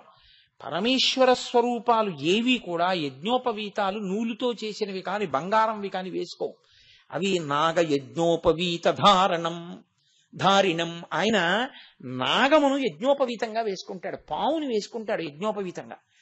శ్రీ మహావిష్ణువు నాగశయనుడు, ఆయన శేషుడి మీద పడుకుంటారు. పరమశివుడు నాగాభరణుడు. వినాయకుడు ఏదో వడ్డాణం పెట్టుకున్నట్టు పావును దాన్ని ఇలా తీసుకొచ్చి ఇలా ముడేసుకుంటాడు. ముడేసుకుంటే అది ఇలా పడగ విప్పి ఆ బొజ్జనంతటిని చుట్టూ ఇలా ఉంటుంది, అదో వడ్డాణంలా ఉంటుంది ఆయనకి. మీరు ఎవరిని చూడండి, ప్రతి వాళ్ళకి నాగము ఆభరణమై ఉంటుంది, నాగాభరణము ఉండి తీరుతుంది. అసలు ఇంకా మాట్లాడితే నాగాభరణాలు పెట్టుకున్నారని శ్రీ మహావిష్ణువు ఈ పక్కన పెట్టుకున్న వాటికి ఇలా పడగలు పట్టుంటాయి, నాగాభరణం పెట్టుకున్నాడంటారు. అందుకే చంద్రశేఖర భారతీ స్వామి వారి దగ్గరికి కొంతమంది వెళితే ఆయన అందరినీ పేర్లు అడిగితే చెప్పారు. ఒక ఆయన వీళ్ళందరూ వెళ్ళిపోయాక చెప్తానన్నారు. ఏమలాగా అంటే కాదులేడి చెప్పుకోవడానికి కొంచెం మొహమాటం అన్నాడు ఆయన. అందరూ వెళ్ళిపోయాక ఏమిటి నీ పేరు అన్నారు ఆయన. భుజంగం అండి అన్నాడు. భుజంగం అంటే చెప్పడానికి భయం ఎందుకు అన్నారు ఆయన. భుజంగం అంటే పాము కదండి, సిగ్గేసి చెప్పలేదన్నాడు. అంటే ఆయన అన్నారు, చంద్రశేఖర భారతీ స్వామి వారు, మీ నాన్నగారు అమ్మగారు చాలా దూరదృష్టి ఉన్నవారు. లోకంలో అన్నిటికన్నా తక్కువ విలువ ఉన్నదాన్ని అలా పడేస్తారు, బాగా విలువైన దాన్ని బీరువాలో పెట్టి దాచుకుంటారు దొంగలకి దొరకకూడదని. ఇంటికెళ్ళి ఉత్తరీయం తీసి అలా పడేస్తాను, లాల్చీ తీసి ఉతకడానికి పడేస్తాను. మెళ్ళో రుద్రాక్షమాల మాత్రం జాగ్రత్తగా పెట్టుకుంటాను. అలాగే భుజంగం పాము విష్ణువుకి శయనం, ఆయనకి ఆభరణం. కాబట్టి నిన్నెవరో ఒకరు చూడటం కాదు, శివకేశవులు ఇద్దరు కూడా జాగ్రత్తగా చూస్తారు. అందుకని మీ వాళ్ళు నీకు భుజంగమని పేరెడితే చెప్పడానికి మొహమాట పడతానటో, నీకన్నా గొప్ప పేరు ఎవరికి ఉందన్నారు ఆయన. నువ్వు చూసే దృష్టికోణంలో ఉంటుంది భక్తి అన్నది. కాబట్టి ఒక పాము ఎప్పుడూ పాడు చేస్తూ ఉంటుంది. ఏది ఆ పాము అంటే దేవతలలోనే ఉండేటటువంటి దేవతా స్వరూపం రోహిణీ శక్తి అంటారు. ఆవిడేం చేస్తుందంటే మనం తిన్నటువంటి ఆహారంలో అత్యంత సూక్ష్మతమైనటువంటి దాన్ని చాలా తక్కువ అంత శక్తివంతంగా మార్చి శరీరంలో తేజస్సుగా తయారు చేస్తుంది ఆవిడ. అధోముఖంగా పాడు చేసే పాము అన్న దానికి అర్థం ఏమిటో తెలుసా అండి? ఆ పాము అది తల ముందు లోపలికి పెట్టి పుట్టలోకి వెళ్ళిపోయే పాము అనమాట. అది ఏం చేస్తుందంటే ఆ తేజస్సుని లౌకికమైనటువంటి స్త్రీ పురుష సంబంధమైన కామము కల్పించి విశేష కామము వలన అర్థం పర్థం లేకుండా శరీరంలో ఉన్న తేజస్సు నిరంతరం క్షయమైపోయేటట్టుగా చేస్తుంది. దాని వలన తేజోహీనుడై ప్రాణశక్తి గ్రసించబడి ఓజోశక్తి పెరగక, జ్ఞాపక శక్తి ఉండక, విషయాలని ధారణ చెయ్యలేక, ఆసన శుద్ధితో కూర్చోలేక, ఈశ్వరుడు యందు జ్ఞాననేత్రము తెరవలేక ధ్యాన శక్తి నశించిపోతూ ఉంటుంది. దాని వలన ఈశ్వరుణ్ణి చేరలేడు. ఇంకొకటి ఊర్ధ్వముఖ చలనం చేస్తుంది, అది పైకెక్కుతుంది. దాని మంత్ర రహస్యాన్ని బహిరంగ వేదికల మీద చెప్పేది కాదు, అది ఆ కుండలి యోగం గురించి. అది ఆ పాము ఓజోశక్తిగా మారుస్తుంది, తేజోశక్తిని ఓజోశక్తిగా మారుస్తుంది. అది ఆ ఓజస్సుగా మార్చగలిగింది ఈశ్వరుడికి దగ్గర చేసేస్తుంటుంది. కాబట్టి ఇప్పుడు పైకెత్తగలిగిన పాము ఒకటి, పడగొట్టగలిగిన పాము ఒకటి. ఈశ్వరుడు కింద పడిన దాన్ని ఎత్తి పైనేసుకున్నాడు. అంటే పాడైపోతున్న నువ్వు నీ ఇంద్రియములను నువ్వు అదుపు చేసుకోలేకపోతే ఈశ్వరుడు యొక్క పాదములు పట్టుకని ప్రార్థన చేస్తే శ్రీ శర్వాణి నిజంకమందునగుచుంజెన్నొందలంబోదరుండీశా దక్షిణ శక్తి దేహమున తానింపారియుండంగా రాత్రీషుండుత్తమ దేహములందు వెలుగుల్ రంజిల్లగా నొప్పునో కాశీనాథయ సంగవేడతను నా కామ్యార్థముల్ వేట్కతో అని నువ్వు పరమేశ్వరుణ్ణి ప్రార్థన చేస్తే ఆయన ఎత్తి మెడలో వేసుకుంటాడు. మెడలో వేసుకుంటే అప్పుడు నువ్వు సంతోషంగా పైన పడగ విప్పి నిలబడగలుగుతావు. ఈ తేజోశక్తిని ఓజోశక్తిగా మార్చగలిగినటువంటి స్థితిని ఇయ్యగలవాడను నేను అని చెప్పడానికి ఆయన భుజంగభూషణుడై ఉంటాడు. ఇన్నిటిని చెప్పడం భుజంగభూషణ అన్న మాట వెనక ఉండేటటువంటి నామం వెనక ఉండేటటువంటి రహస్యం. ఈ భుజంగభూషణుడైన వాడు, సరే అక్కడ వరకు వినండి చాలు, మీరు ప్రాజ్ఞులు, మీకు ఎన్నో తెలుసు, నేనేదో చెప్తానంతే. కాబట్టి ఆ భుజంగభూషణుడు రుద్రుడు అన్న మాట చాలా జాగ్రత్తగా మీరు అర్థం చేసుకోవాలి. ఎందుకంటే యజుర్వేదంలో అసలు ఆ అధ్యాయానికి పేరే రుద్రాధ్యాయము. రుద్రాధ్యాయము అని పేరు. ఆ అభిషేక మంత్రాలకి నమ్మక చమకాలు రెండింటినీ కలిపి రుద్రాధ్యాయం అంటారు. రుద్ర అంటే చాలా మంది ఏమనుకుంటారంటే చాలా కోపం ఉన్నవాడు కాదు. రుత్ అన్న మాటకు అర్థం ఏమిటో తెలుసా అండి? ప్రతిబంధకము అని అర్థం. ఓ కమండలంలో నీళ్లు పోసుకుని మీరు ఇలా అభిషేకం చేస్తున్నారనుకోండి, ఓ చిగురుటాకు ఉండిపోయి అది కమండల ద్వారం దగ్గర అడ్డుగా పడిపోయింది అనుకోండి, ఇంకా నీళ్లు వెళ్ళవు, అభిషేక ప్రక్రియకి అంతరాయం వస్తుంది. అప్పుడు మీరు ఏం చేయాలంటే, నీళ్లు ఇలా అన్నారనుకోండి, నీళ్లు వెనక్కి ఎడతాయి, చిగురుటాకు మాత్రం ద్వారానికి అలాగే మూసుకుని ఉంటుంది అంటుకుని. మళ్ళీ వీళ్ళు ఇలా అన్నారనుకోండి, మళ్ళీ నీళ్లు పడవు. ఇప్పుడు మీరు దాన్ని ఇలా ఇలా అన్నారనుకోండి, నీళ్లు బయటకు వస్తాయి, చిగురుటాకు రాదు. మీరు ఏం చేయాలి? ఆ కమండలం అలా పెట్టి లోపలికి చూసి ఒక్కసారి ఏదో నిర్మాల్యానికి ఉన్న తొడిమి తీసి ఆ తొడిమితో ఇలా అన్నారనుకోండి, అది నీటిలోకి వచ్చి తేలుతుంది. ఇప్పుడు ఆ కాడతో ఇలా పట్టుకుని పైకెత్తి ఇలా పక్కన పడేసి ఇప్పుడు అభిషేకం చేశారనుకోండి, ఉండవలసినవి ఉంటాయి, పోవలసింది పోతుంది కాదు. దాన్ని రుత్ అంటారు శాస్త్రంలో. రుత్ అంటే ప్రతిబంధకము, ఈశ్వరుని చేరుటకు అడ్డుపడుట. ఈ చేరడానికి అడ్డుపడేది ఏదో తెలుసా అండి? అధర్మమే. మీ నడవడే అడ్డుపడిపోతుంది, ఈశ్వరుణ్ణి చేరనివ్వదు, ఈశ్వరుడికి దూరం చేసేస్తుంటుంది. నడిచాను చేస్తున్నానని ఆయన అనుకుంటాడు. ఆయన దేనికి దూరం అయిపోతాడంటే ఈశ్వరుడికి దూరంగా నడుస్తుంటాడు. ఇప్పుడు మీరు చూడండి, కారు రివర్స్ గేర్ వేసినా కూడా 80 కిలోమీటర్స్ స్పీడ్లో వెళ్తుంది తెలుసా అండి? నేను ఎందుకంటే ఒకప్పుడు ఒక ఊళ్ళో ఓ సందులోకి వెళ్ళబోయే కారులో ఓ సందులోకి వెళ్ళా. నేను వెళ్ళలేదు, ఆ డ్రైవర్ తీసుకెళ్లాడు. అయినా నాకు తెలీదు, ఆ సందులోకి వెళ్ళిపోయాం. నిర్మానుష్యం ఆ సందు, చక్కటి సిమెంట్ రోడ్డు. అలా అది పక్కన రెండు పక్కల పెద్ద దొడ్లు గడ్డిమావులతోటి, కాబట్టి ఇళ్ళులో ఎవరు జనం వచ్చే అవకాశం లేదు, గోడే ఉందంతే. బాగా లోపలికి వెళ్ళిపోయి ఇక్కడేనా అండి బలానా దేవాలయం అంటే వాళ్ళు అన్నారు కాదు, ఆ ముందు సందులోనండి, మళ్ళీ వెనక్కి వెళ్ళిపోయి అలా తిరగండి అన్నారు. అది మళ్ళీ కారు ఇలా తిప్పుకోవడానికి అవకాశం లేదు అక్కడ. అతను ఏం చేశాడంటే, ఇంత దూరం కూడా వెనక్కి నేను అప్పుడే రివర్స్ గేర్లో ఇంత స్పీడ్ వెళ్ళొచ్చు అనమాట అనుకున్నాను. ఒక 50-60 కిలోమీటర్ల వేగంతో వచ్చేసాడు వెనక్కి. వచ్చేస్తే క్షణంలో వెనక్కి వచ్చి మళ్ళీ తిరిగాడు. అలా వెనక్కి తిరగగలిగినటువంటి శక్తికి, అంత వేగంగా వెనక్కి రాగలగడాన్ని కారు ఎందే నిక్షేపింపబడిన, ముందుకు వెడుతున్నాననుకుని రివర్స్ గేర్ వేస్తే వెనక్కి వెళ్ళడం ఎలా ఉంటుందో, నడిచినా వెనక్కి వెళ్ళిపోవడం ఎలా ఉంటుందో, అధర్మమును చేస్తూ నేనేదో చేస్తున్నాను అనుకోవడం అలాగే ఉంటుంది. ఈశ్వరుడికి దూరంగా నడిచి వెళ్ళిపోతుంటారు. దానికి రుత్ అంటారు. ప్రతిబంధకంగా అడ్డుపడిపోయింది అది. ఇప్పుడు ఈ రుత్తుని ఏం చేస్తాడంటే, తాం భక్తానాం ద్రావయతీతి ఇది రుద్రః, తాం భక్తేభ్యో ద్రావయతీతి ఇది రుద్రః. నీ అంత నువ్వు దిద్దుకోవడం చేత కాకపోయినా నువ్వు శివుడి కాళ్ళు బాగా పట్టుకుంటే ఈ ప్రతిబంధకాన్ని ఆయన తీసేస్తాడు. తీసేసి ఎటు నడవాలో నీకు నేర్పేస్తాడు. ఇది సాధారణంగా ఆయన గురుస్వరూపంగా చేస్తాడు. ఎందుకంటే బోధ జరగాలి కదా. మరి ఎలా చెయ్యాలి ఆయన? ఒకటి, ప్రచోదనంతో చెయ్యాలి. రెండు, గురువు ద్వారా చెయ్యాలి సమాజానికి. అందుకని ఆయనే గురువుగా తిరుగుతాడు, శివాయ గురవే నమః అని. అందుకని ఇప్పుడు రుత్ తాం భక్తేభ్యో ద్రావయతీతి ఇది రుద్రః.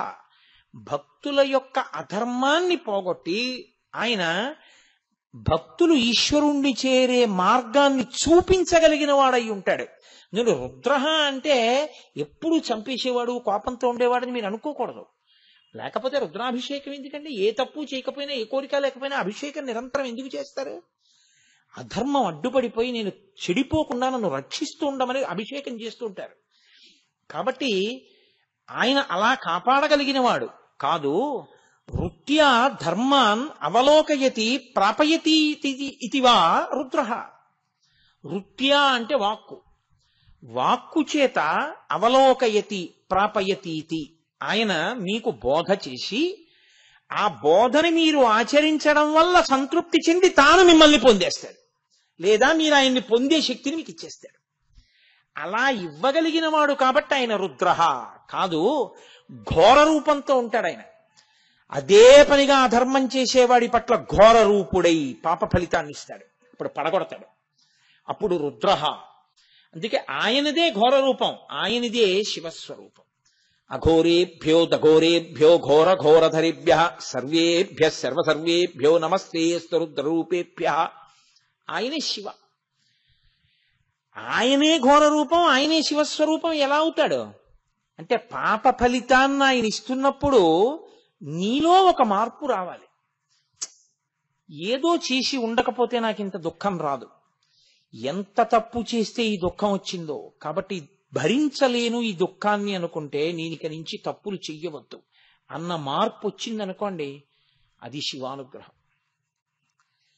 నాకు ఈశ్వరుడు ఏం చేశాడండి అని శివుడి కాళ్ళు వదిలేసావనుకో, నీకు ఆసురీ ప్రవృత్తి బాగా ఉంది అని గుర్తు, ఇంకా చెడిపోవడానికి సిద్ధపడ్డాడు అని గుర్తు. అందుకే దుఃఖం వచ్చినప్పుడే భగవంతుణ్ణి గట్టిగా పట్టుకోవాలి. రెండో విచిత్రం ఏమిటో తెలుసా అండి, అసలు భగవంతుణ్ణి బాగా పట్టుకోవడానికి అవకాశం దుఃఖం ఉంటేనే. అందుకే కుంతీదేవి అంది, నాకు అసలు సుఖం వద్దు, దుఃఖమే ఇయ్యండి. దుఃఖమే ఇస్తే నిన్ను బాగా పట్టుకుంటాను, అంతకన్నా కావలసిందే ఉంది. దుఃఖం ఉంటే ఉంది, నిన్ను పట్టుకుంటానుగా, దుఃఖం ఇస్తూ ఉన్నది. ఆ కోణంలో విచారణ వచ్చిందనుకోండి, జీవిత గమనం వేరుగా ఉంటుంది. అసలు అలా విచారణ రాలేదనుకోండి, ఎప్పుడూ ఒకటే అడుగుతుంటే సుఖం కావాలి, సుఖం కావాలి, సుఖం కావాలి, సుఖం కావాలి. సుఖం కావడానికి పుణ్యం ఒకటే చేసావా? పోనీ ఇప్పుడు చేస్తున్నావా పుణ్యం ఒకటే? చేయట్లా పాపం, మరి ఎవరు అనుభవిస్తారు? అనుభవించాలి.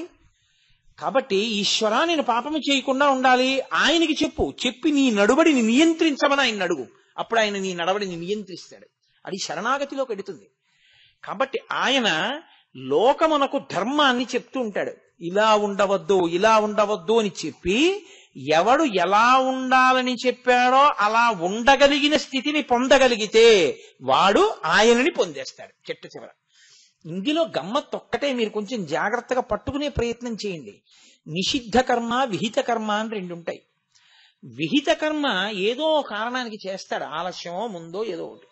రోజు స్నానం చెయ్యాలి ఉస్మండి అని నేను అన్నాను అనుకోండి, 12ంటికో చేస్తాడు, 1 గంటకో చేస్తాడు, 10ంటికన్నా చేస్తాడు, తెల్లారకట్టన్నా చేస్తాడు. ఓ అగరత్తు మీరు ఈశ్వరుడికి చూపించండి అన్నాను అనుకోండి, ఏదో అగరత్తు చిన్నదో పెద్దదో పొడుగుదో పొట్టిదో ఏదో అగరత్తు చూపిస్తాడు. మీరు సూర్యాస్తమయ సమయంలో ఎప్పుడూ నిద్రపోకండి అని నేను అన్నాను అనుకోండి, దీనికి ప్రాయశ్చిత్తం మళ్ళీ ఆయన కనపడ్డప్పుడు అడుగుదాం లేని పడుకుంటాడు. నిషిద్ధ కర్మ చెయ్యకుండా ఉండలేడు, విహిత కర్మ ఎలాగో అలా చేస్తాడు. ఇది చెయ్యొద్దు అన్నదాన్ని చెయ్యకుండా ఉండగలిగితే లోకంలో ఇంత శాస్త్రం అక్కర్లేదు. ఒక్క మాట చెప్పేస్తే అయిపోలేదండి, అందరూ పుణ్యాత్ములే. నిషిద్ధ కర్మాచరణము చెయ్యకుండా మనం ఉండలేము. ఇప్పుడు ఈశ్వరానుగ్రహం కలగడం అన్న మాట ఎక్కడ మొదలవుతుందో నేను మీకు చెప్తాను, కొంచెం జాగ్రత్తగా పట్టుకోండి. అక్కర్లేని తిరుగుడు తిరిగేవాడు పూర్వం. సాయంకాలం అయింది అంటే ఇక వీధిలో తిరగడమే. ఇప్పుడు వీధిలో తిరగడం నిషిద్ధ కర్మ, అక్కర్లేని దానికి అలా తిరుగుతూ ఉండకూడదు. తిరిగితే నువ్వు గుళ్ళోకి వెళ్ళి ప్రదక్షిణం చేయాలి, లేకపోతే ధ్యానం చేయాలి, లేకపోతే ఓ సద్గంధ పఠనం చేయాలి, లేకపోతే ఓ 4 మంచి మాటలు మాట్లాడుతూ ఉండాలి. ఇవేమీ చేయకుండా, విహిత కర్మ చేయకుండా నిషిద్ధ కర్మ చేస్తున్నావు. శివానుగ్రహం ప్రారంభమైందని గుర్తేమిటో తెలుసా అండి? ఆయన మీకు గుళ్ళో కనపడకపోవచ్చు, ఆయన పుస్తకాలు చదువుకోపోవచ్చు, ఆయన ధ్యానం చేయకపోవచ్చు, రోడ్డు మీద తిరగట్లేదు. మీరు పట్టుకున్నారా లేదో? నిషిద్ధ కర్మ ఆగిపోయింది. నిషిద్ధ కర్మ ఆగింది అంటే జన్మ జన్మాంతరాలుగా తరువుకొస్తున్నటువంటి పెద్ద వ్యసనం ఒకటి తప్పిపోయింది. అసలు ముందు ఈశ్వరానుగ్రహాన్ని పొందుతున్నాడు అని గుర్తు ఏమిటంటే నిషిద్ధ కర్మ ఆగుతుంది. విహిత కర్మ ఏం చేస్తుందో తెలుసా అండి? ఉత్తినే ఉండలేడు. కాబట్టి ఏం చేస్తాడంటే ఇది మొదలెడతాడు. అప్పుడు దీని యందు ప్రీతి రావడం, అలా చేయడం, ఈశ్వరుణ్ణి పొందడం మార్గం ఒకటి వచ్చేస్తుంది. ఉత్తర జన్మలు పాడైపోవు. లేకపోతే ఏమవుతుందంటే నిషిద్ధ కర్మ వల్ల ఉత్తర జన్మలు నశించిపోతాయి, పాడైపోయి తిరియక్కైపోతాడు. అయిపోకుండా కాపాడుతుంటాడు, అది రుద్రుడు అన్న మాటకు అర్థం. నువ్వు ఆయన కాళ్ళు పట్టుకుంటే, నువ్వు ఆయనకి నమస్కారం చేస్తే, ఆయన దగ్గరికి వెళ్ళి చెప్పుకుంటే ఆయన నిషిద్ధ కర్మని భంజించగలిగిన శక్తి నీకు ఇచ్చేస్తాడు. అంతే, నీకు ఉద్ధరణ మొదలైపోయిందండి. మీరు ఒక్కటే గుర్తుపెట్టుకోండి, ఇటువైపు వెడితే శ్రీశైలం వస్తుంది, ఇటువైపు వెడితే మళ్ళీ కాకినాడ వెళ్ళిపోతారు. మీరు శ్రీశైలం వెళ్ళాలి, కాకినాడ నుంచి బయలుదేరి ఇలా వెళ్ళిపోతున్నారు, ఇలా వెళ్ళిపోతే శ్రీశైలం వెళ్ళాలి. పొరపాటున ఎక్కడో ఆగి కాసేపు విశ్రాంతి తీసుకుని అటు తిరిగి ఇటు తిరిగి తిరగడంలో, ఏదో సందులోకి వెళ్ళి తిరిగి రావడంలో ఏమైందంటే వెనక్కి వచ్చి, నేను ఒకసారి అలాగే చేశాను. ధర్మస్థలిలో మోహన్ రావు ఇక్కడే ఉన్నారు, మేము ఆయన కలిసి సాయంకాలం 6 గంటలకి కార్యక్రమం శృంగేరి వెళదామని, రాత్రి 9కో 10కో మేము మళ్ళీ ధర్మస్థలం వచ్చేసాం. అంటే మేము ఏ రోడ్డు మీద వెళ్ళామన్నమాట, కొంత దూరం శృంగేరి వైపుకి వెళ్ళి మళ్ళీ ధర్మస్థలం వచ్చే రోడ్డు ఎక్కేసి వెనక్కి వచ్చేసాం అనమాట. వెనక్కి వచ్చేయడం నిషిద్ధ కర్మ. కనీసంలో కనీసం అరే మళ్ళీ ధర్మస్థలం వైపు వెళ్ళిపోతున్నామని మనం ఆగేమనుకోండి, ఇంత వెనక్కి వెళ్ళావుగా, దారి ఎక్కడ తప్పావో అక్కడ దిద్దుకుంటావు. అసలు ఆగకుండా అదే పనిగా వెనక్కి వెళ్ళిపోతే స్పీడ్గా శృంగేరి వెళ్ళిపోతున్నారు అంటే అలా వెళ్లకుండా ఆగితే చాలు, కొంత నీకు కలిసి వస్తుంది. నిషిద్ధ కర్మని చెయ్యకుండా ఉండగలిగిన బలం వస్తే చాలు, వాడు ధన్యుడు. అలాంటి బలం ఎక్కడ మొదలవుతుందో తెలుసా అండి? రుద్రానుగ్రహంగానే మొదలవుతుంది. అందుకే ఏ నక్షత్రంలో పుట్టాడని చూడకూడదు. పిల్లాడో పిల్లో పుట్టగానే రుద్రాభిషేకాలు జరగాలి. ఎందుకంటే వాళ్ళు దారి తప్పిపోకుండా రక్షించమని ఈశ్వరుణ్ణి అడగాలి. పనికి మాలిన ఖర్చు అంతా ఎంతైనా పెట్టేసి ఈ నక్షత్రంలో పుడితే ఏమీ చేయించక్కర్లేదా అని అడగకూడదు. ఏమీ చేయించొద్దని చెప్పినా నీ మోహం నేను రుద్రాభిషేకం చేయిస్తానని చెప్పాలి. చెప్పి చేయించుకోవాలి నువ్వు 4 మాటలు. నీ పిల్లల మీద పేరు మీద నీ పేరు మీద అభిషేకం జరుగుతూ ఉండాలి. అభిషేకం జరగకపోతే ఎలా వస్తుంది నీకు అసలు నిషిద్ధ కర్మని బంధించగలిగిన శక్తి? కాబట్టి ఇది ఈశ్వరానుగ్రహం. తర్వాత విహిత కర్మాచరణం వైపుకి ఒక్క మాట చెప్పిన ఉపన్యాసం పూర్తి చేసేస్తాను ఇవాళ. ధర్మం నడవడమే, ధర్మం పట్టుకోవడమే. ఇప్పుడు ధర్మం పట్టుకోవడం అంటే ఒక్క మాట చెప్పి వెళ్ళిపోతానన్నావు. ధర్మం అంటే స్నానం చేయడమా, పూజ చేయడమా, ఏం చేయడం? మనుష్యులకు సంబంధించినంత వరకు పరమధర్మం ఏమిటో తెలుసా అండి? మీ బాధ ఏదో దాన్ని ఇతరుల యందు కూడా మీరు చూసి ఆ బాధ తీర్చడానికి మీకున్నది మీరు ఇవ్వగలిగిన ప్రజ్ఞ మీ యందు పెంచుకొనుట. ఇందులో అన్నిటికన్నా పెద్ద బాధ ఏదో తెలుసా అండి? ఆకలియే. ఆకలి తట్టుకోలేని బాధ. అన్ని దానముల కన్నా అన్నదానము మిన్నా అని ఎందుకంటారంటే ఆ బాధ ఉంటే వాడు ఏమీ చేయలేడు. పట్టెడన్నం నువ్వు పెట్టగలిగితే అంతకన్నా గొప్పది లోకంలో లేదు. కానీ దీనికి వచ్చిన పెద్ద సమస్య ఏమిటో తెలుసా అండి? ఇష్టాపూర్తములు అని మనకి శాస్త్రంలో 2 మాటలు ఉంటాయి. అన్నం పెట్టడం అంటే అన్నం పెట్టేయడం కాదు, మీరు తెలుసుకుని చెయ్యాలి. ఇష్టాపూర్తములు అంటారు. పూర్తము అన్న మాటకు అర్థం ఏంటంటే అందరి చెయ్యి పడితేనేది శ్రేష్టము అని. పూర్తము ఒక గుడి కట్టుట, శివాలయ పునర్నిర్మాణానికి నేను ఎవరికో నేను వచ్చి మీకు 20 రోజులు ఉపన్యాసాలు చెప్తాను, మీరు ఒక్క 10 లక్షలు ఇవ్వండి అని చెప్పి పట్టుకొచ్చి 10 లక్షలు ఇప్పించేసాను అనుకోండి, అది గొప్పదేం కాదు, ఆయన గొప్పవాడు. ఓ హుండీ పెడతాను, మనందరం తలకో చెయ్యి వేసి గుడి కట్టుకుందాం అంటే ఆ హుండీలో కొంత డబ్బు వచ్చింది అనుకోండి, అది పూర్తము. రిక్షా తొక్కేవాడి దగ్గర నుంచి కాలు మీద కాలేసుకు బతికేవాడి ద్రవ్యంతో కలిపి ఆ డబ్బు ఉంది. ఇప్పుడు ఆ డబ్బుతో గుడి వస్తోంది. అందరూ కలిపి గుడిని బతికించుకున్నారు. పూర్తం. పూర్తం ఎప్పుడు అందరం కలిసి చేయడం మంచిది. పల్లకి పట్టుకోవాలి, అందరం పల్లకి పట్టుకుంటాం. రథం లాగాలి, అందరం లాగాలి. గుడి కట్టాలి, అందరం కట్టాలి. ఉత్సవం చెయ్యాలి, అందరం కలిసి చెయ్యాలి. నీకు ఆకలేసింది, నువ్వు ఒక్కడివే తినాలి. అది ఇష్టం. ఇష్టం అంటే ఏమిటో తెలుసా అండి? శాస్త్ర పఠనము, అనుష్ఠానము, ఉపాసన, యజ్ఞయాగాది క్రతువులు నీ ఒక్కడివే చేస్తుండడం. ఈ 2 చేస్తే ఏమవుతుందంటే చిత్తశుద్ధి వస్తుంది. మీకు వెంటనే అది ఏదో గొప్పగా ఈశ్వరానుగ్రహాన్ని ప్రసరించేస్తుందని నేను అంటలేదు, చిత్తశుద్ధి వస్తుంది. ఈ చిత్తశుద్ధి వస్తుందన్న మాట ఎందుకంటున్నానో తెలుసా అండి? అది పాడు కూడా చేసేస్తుంది. అందుకే పెళ్లి చేసేటప్పుడు పెళ్లి కొడుకుని తీసుకొచ్చి వీడికి పిల్లనివ్వచ్చా ఇవ్వకూడదా ఎవరు చెప్పాలో తెలుసా? కన్యాదాత గారు కాదు పిల్లనిచ్చేయడానికి సిద్ధపడవలసింది, తండ్రి కాదు వీడికి పిల్లనిచ్చేయండి అని చెప్పేది. పెళ్లి కొడుక్కి స్నాతకం జరుగుతున్నప్పుడు వేదిక మీద గురువు గారు తప్పకుండా ఉండాలి. గురువు గారు ఏం చెప్తారంటే, నాయనా నువ్వు గృహస్థాశ్రమంలో పెడుతున్నావు కదా, నువ్వు 10 మందికి పెట్టి నువ్వు బతకాలి. కాబట్టి పెడతావా? సత్యం వద ధర్మంచర ధర్మాన్న ప్రమదితవ్యం. ధర్మం విషయంలో పొరపాటు పడకుండా ఉంటావా? అలాగే గురువుగారు ఉంటాను. అయితే సత్యాన్న ప్రమదితవ్యం, సత్యం విషయంలో పొరపాటు పడకుండా ఉంటావా? ఉంటాను.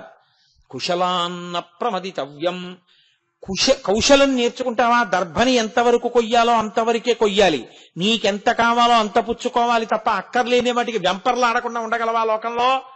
ఉంటాను. 10 మందికి పెడతావా? పెడతాను. ఇచ్చేటప్పుడు ఎలా పెడతావు? ఎందుకో తెలుసా అండి? పెట్టడమే కొంప ముంచడం మొదలెడుతుంది. ఏమిటో తెలుసా కారణం? ఆయన దాత ఒక పేరు వస్తుంది. ఇప్పుడు అందరూ ఆయన్ని చూసి ఏమండం మొదలెడతారంటే, మహానుభావుడండి, ఆయన ఎన్నిచ్చాడో తెలుసా, ఆయన ఇన్నిచ్చాడో తెలుసా. పాపం ఆయన ఉద్ధరణ పొందుదామని మొదలెట్టాడు, ఈశ్వరుణ్ణి చేరుకుందామని మొదలెట్టాడు, ఈశ్వరుడి గురించి ప్రస్తావన మొదలెట్టాడు. అందరూ కలిసి ఆయనేనండి అంత ఇచ్చాడు, ఆయనేనండి అంత ఇచ్చాడు అని అస్తమానం అంటుంటే, నేనేనండి అంత ఇచ్చాను అన్నది ఆయనకు వస్తుంది. ఈ అహంకారం ఏం చేస్తుందంటే పడగొట్టేస్తుంది. ఇది పడగొట్టకుండా ఉండడానికి గృహస్థాశ్రమంలో వెళ్ళిన వాడికి ఏం చెప్తారో తెలుసా అండి? శ్రియాదేయం. నువ్వు ఇచ్చేటప్పుడు శ్రియాదేయం, హ్రియాదేయం, సంవిధాదేయం, శ్రద్ధయాదేయం, అశ్రద్ధయా అదేయం. శ్రద్ధగా ఇవ్వాలి సుమా, సిగ్గుపడుతూ ఇవ్వాలి సుమా, లజ్జతో ఇవ్వాలి సుమా, భయపడుతూ ఇవ్వాలి సుమా. ఎందుకని? మిగిలిన దేశాలకి మన దేశానికి తేడా ఎక్కడో తెలుసా అండి? పెద్ద సభ చేసి ఒకడికి ఫీజు కడుతున్నానంటే, ఫీజు కట్టే వాళ్ళందరూ కలిసి ఓ డబ్బాలో డబ్బులు వేసుకుని, ఫీజు ఎవడికి కడుతున్నారో వాడిని వచ్చి సభలో నించొమ్మని వాడికి కుర్చీ ఇవ్వకుండా వీళ్ళందరూ కుర్చీలు వేసి కూర్చుని, డబ్బు లేని పిల్లలకి కొంతమందికి ఫీజులు కడుతున్నాం, ఆ డబ్బు లేని పిల్లలారా నడిచిరండని పేరు పిలిచి వాడు నడిచొస్తుంటే, ఇంతమంది మధ్యలో డబ్బున్న వాళ్ళమని వీళ్ళు కుర్చీల్లో కూర్చుంటే వాడిని పిలిచి వాడికి ఆ డబ్బిస్తే వాడు సంతోషంతో తీసుకుంటాడా, సిగ్గుతో చచ్చిపోతాడా? మీరు ఆలోచించండి. మనకి సనాతన ధర్మం ఏం నేర్పిందంటే, అలా డాంబికముగా ఇయ్యవద్దు. నువ్వు ఇచ్చేటప్పుడు సిగ్గుతో ఇయ్యి. ఎందుకు ఇవ్వాలి సిగ్గుతో? ఈశ్వరా, ఇది ఎవరికన్నా తెలిసిపోయిందేమో నేను ఇచ్చానని, సిగ్గుతో ఇయ్యి. ఈశ్వరా, నువ్వు నాకు ఇచ్చినంత నేను నిజంగా ఇచ్చేస్తున్నానా? సిగ్గుపడుతూ ఇయ్యి. ఈశ్వరా, అతనికి నిజంగా ఆర్తి తీరగలిగినంత నేను ఇవ్వగలుగుతున్నానా? లజ్జతో ఇయ్యి. ఇచ్చేటప్పుడు పుచ్చుకుంటున్నవాడు కాదు ప్రయోజనం పొందుతున్నది, నీవు ప్రయోజనం పొందుతున్నావని గుర్తిరిగి ఇయ్యి. ఇది సంవిధాదేయం. బాగా తెలుసుకుని ఇయ్యి. ఏమిటి తెలుసుకుని? పుచ్చుకుంటున్నవాడు కాదు ప్రయోజనం పొందుతుంది, నువ్వే పొందుతున్నావు. అందుకే సనాతన ధర్మంలో దాత పుచ్చుకున్న వాడికి నమస్కారం చేస్తాడు.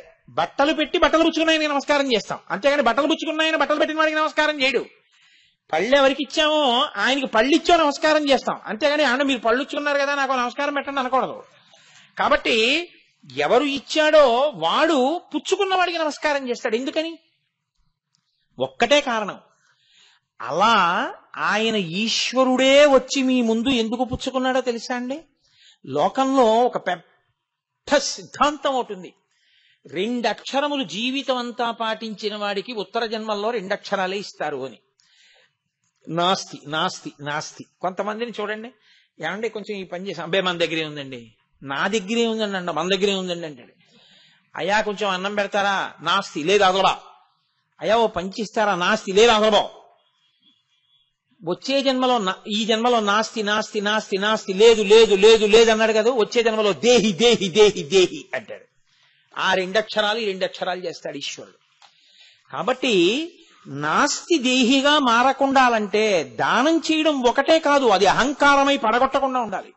పడగొట్టకుండా ఉండాలంటే నువ్వు ఒక సంవిధాదేయం ఒకటి తెలుసుకుని చెయ్యాలి. ఇచ్చి నువ్వు ఉపకారం పొందుతున్నాను అనుకుంటున్నావు, తప్పు.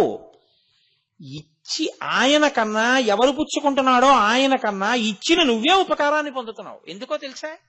నీ ఎదురుగుండా నీకు పుణ్యం ఇవ్వడానికి ఈశ్వరుడు ఆ రూపంలో వచ్చి తీసుకున్నాడు, ఆర్తితో ఉన్నవాడి రూపంలో. అలా పుచ్చుకున్నాడు కాబట్టి ఇక్కడ నీకున్న డబ్బు పుణ్యంగా మారింది. ఇక్కడ నీ డబ్బుని ఇక్కడే ఉంచి నువ్వు వెళ్ళిపోతే, జీవుడు వెళ్ళిపోయాడు అనుకోండి, డబ్బు ఉత్తరాధికారులు పంచుకుంటారు. నీవు పుణ్యం చేసి వెళ్ళిపోయావు, ఈ పుణ్యం నీతో వస్తుంది. ఇప్పుడు ఈ పుణ్యం నీతో వచ్చింది కాబట్టి ఉత్తర జన్మలో ఏమైంది? నువ్వు ఇలా చెయ్యి చాపక్కర్లేదు, ఇలా పెట్టే చెయ్యే అవుతుంది. ఇలా పెట్టే చెయ్యి ఎందుకైంది? ఇక్కడ నువ్వు పెడదాము అంటే పుచ్చుకునేవాడు వాడు దొరికాడు కాబట్టి. కాబట్టి ఈశ్వరా నువ్వు వచ్చి అలా పుచ్చుకున్నావు. కాబట్టి అందుకే బలిచక్రవర్తి దానం చేస్తే, విప్రాయ ప్రకట స్వరూపాయ భవతే విష్ణు స్వరూపాయతే తత్ ప్రామాణ్య విదే త్రిపాదస్య ధరణిం దాస్యామి అంచున్ క్రియాక్షిప్రుండై ధనుజేశ్వరుండు వడుగుం చేసాచి పూజించి బ్రహ్మప్రీతం అని ధారబోసే భువనం ఆశ్చర్యమం పొందగా. ఇక ఈ చేత్తో చేసిన దానం ఈ చేతికి తెలియనివ్వకండి అంటారు. మళ్ళీ అహంకారమై పడగొట్టకుండా ఉండడం కోసం ఒక్క గురువు గారికి వినా ఎక్కడా తెలియదు. ఎందుకని అంటే గురువు గారి అనుమతితో చేసిన దానం సరి అయిన దానం అవుతుంది. వద్దు అంటే గురువు గారికి ఒకటికే ఉంది అధికారం, అలా చేస్తే అది అపాత్ర దానం అవుతుందయా చెయ్యకో అని చెప్పే అధికారం. గురువు గారికి చెప్పు, చేసేయి, అంతే బాస్, ఎవ్వరికీ చెప్పక్కర్లేదు. అది చెప్పడం మొదలెట్టావో ఆయన 10 మందికి చెప్పి ఆయన ఏమంటాడంటే చూడండి ఎలా వచ్చి చెప్పాడు అంటే తను ఇచ్చానని మనకి తెలియాలని అంటాడు అని మళ్ళీ 4 చెప్తాడు. ఇంకా అక్కడి నుంచి 100 మంది వచ్చి నిన్ను అడిగితే నువ్వు 100 మందికి ఇవ్వలేవు. అప్పుడు ఇది ఎక్కడ గొడవ అని చెప్పి నాస్తి నాస్తి అంటుండాలి. నాస్తి నాస్తి ఇది కొంత దేహి దేహి అవుతుంది. ఎందుకు వచ్చిన గొడవ? ఎవరికీ తెలియకుండా దానం చేయి. అందుకని సంవిదా దేయం. మీరు పట్టుకోవలసిన విషయం ఏమిటంటే ధర్మం అంటే ఎంత జాగ్రత్తగా కట్లు వేస్తారో చూడండి. ఈ ధర్మం వైపుకి నడవడం రావాలి. అది ధర్మం అంటే. ధర్మం చేయండి బాబు అంటుంటారు. దానము ధర్మమునకు ప్రధాన భూమిక. అందున మనుష్యులకు అది ప్రధానం అండి. అందుకే బృహదారణ్యకోపనిషత్తులో ఒక విషయం చెప్తారు పెద్దవాళ్ళు.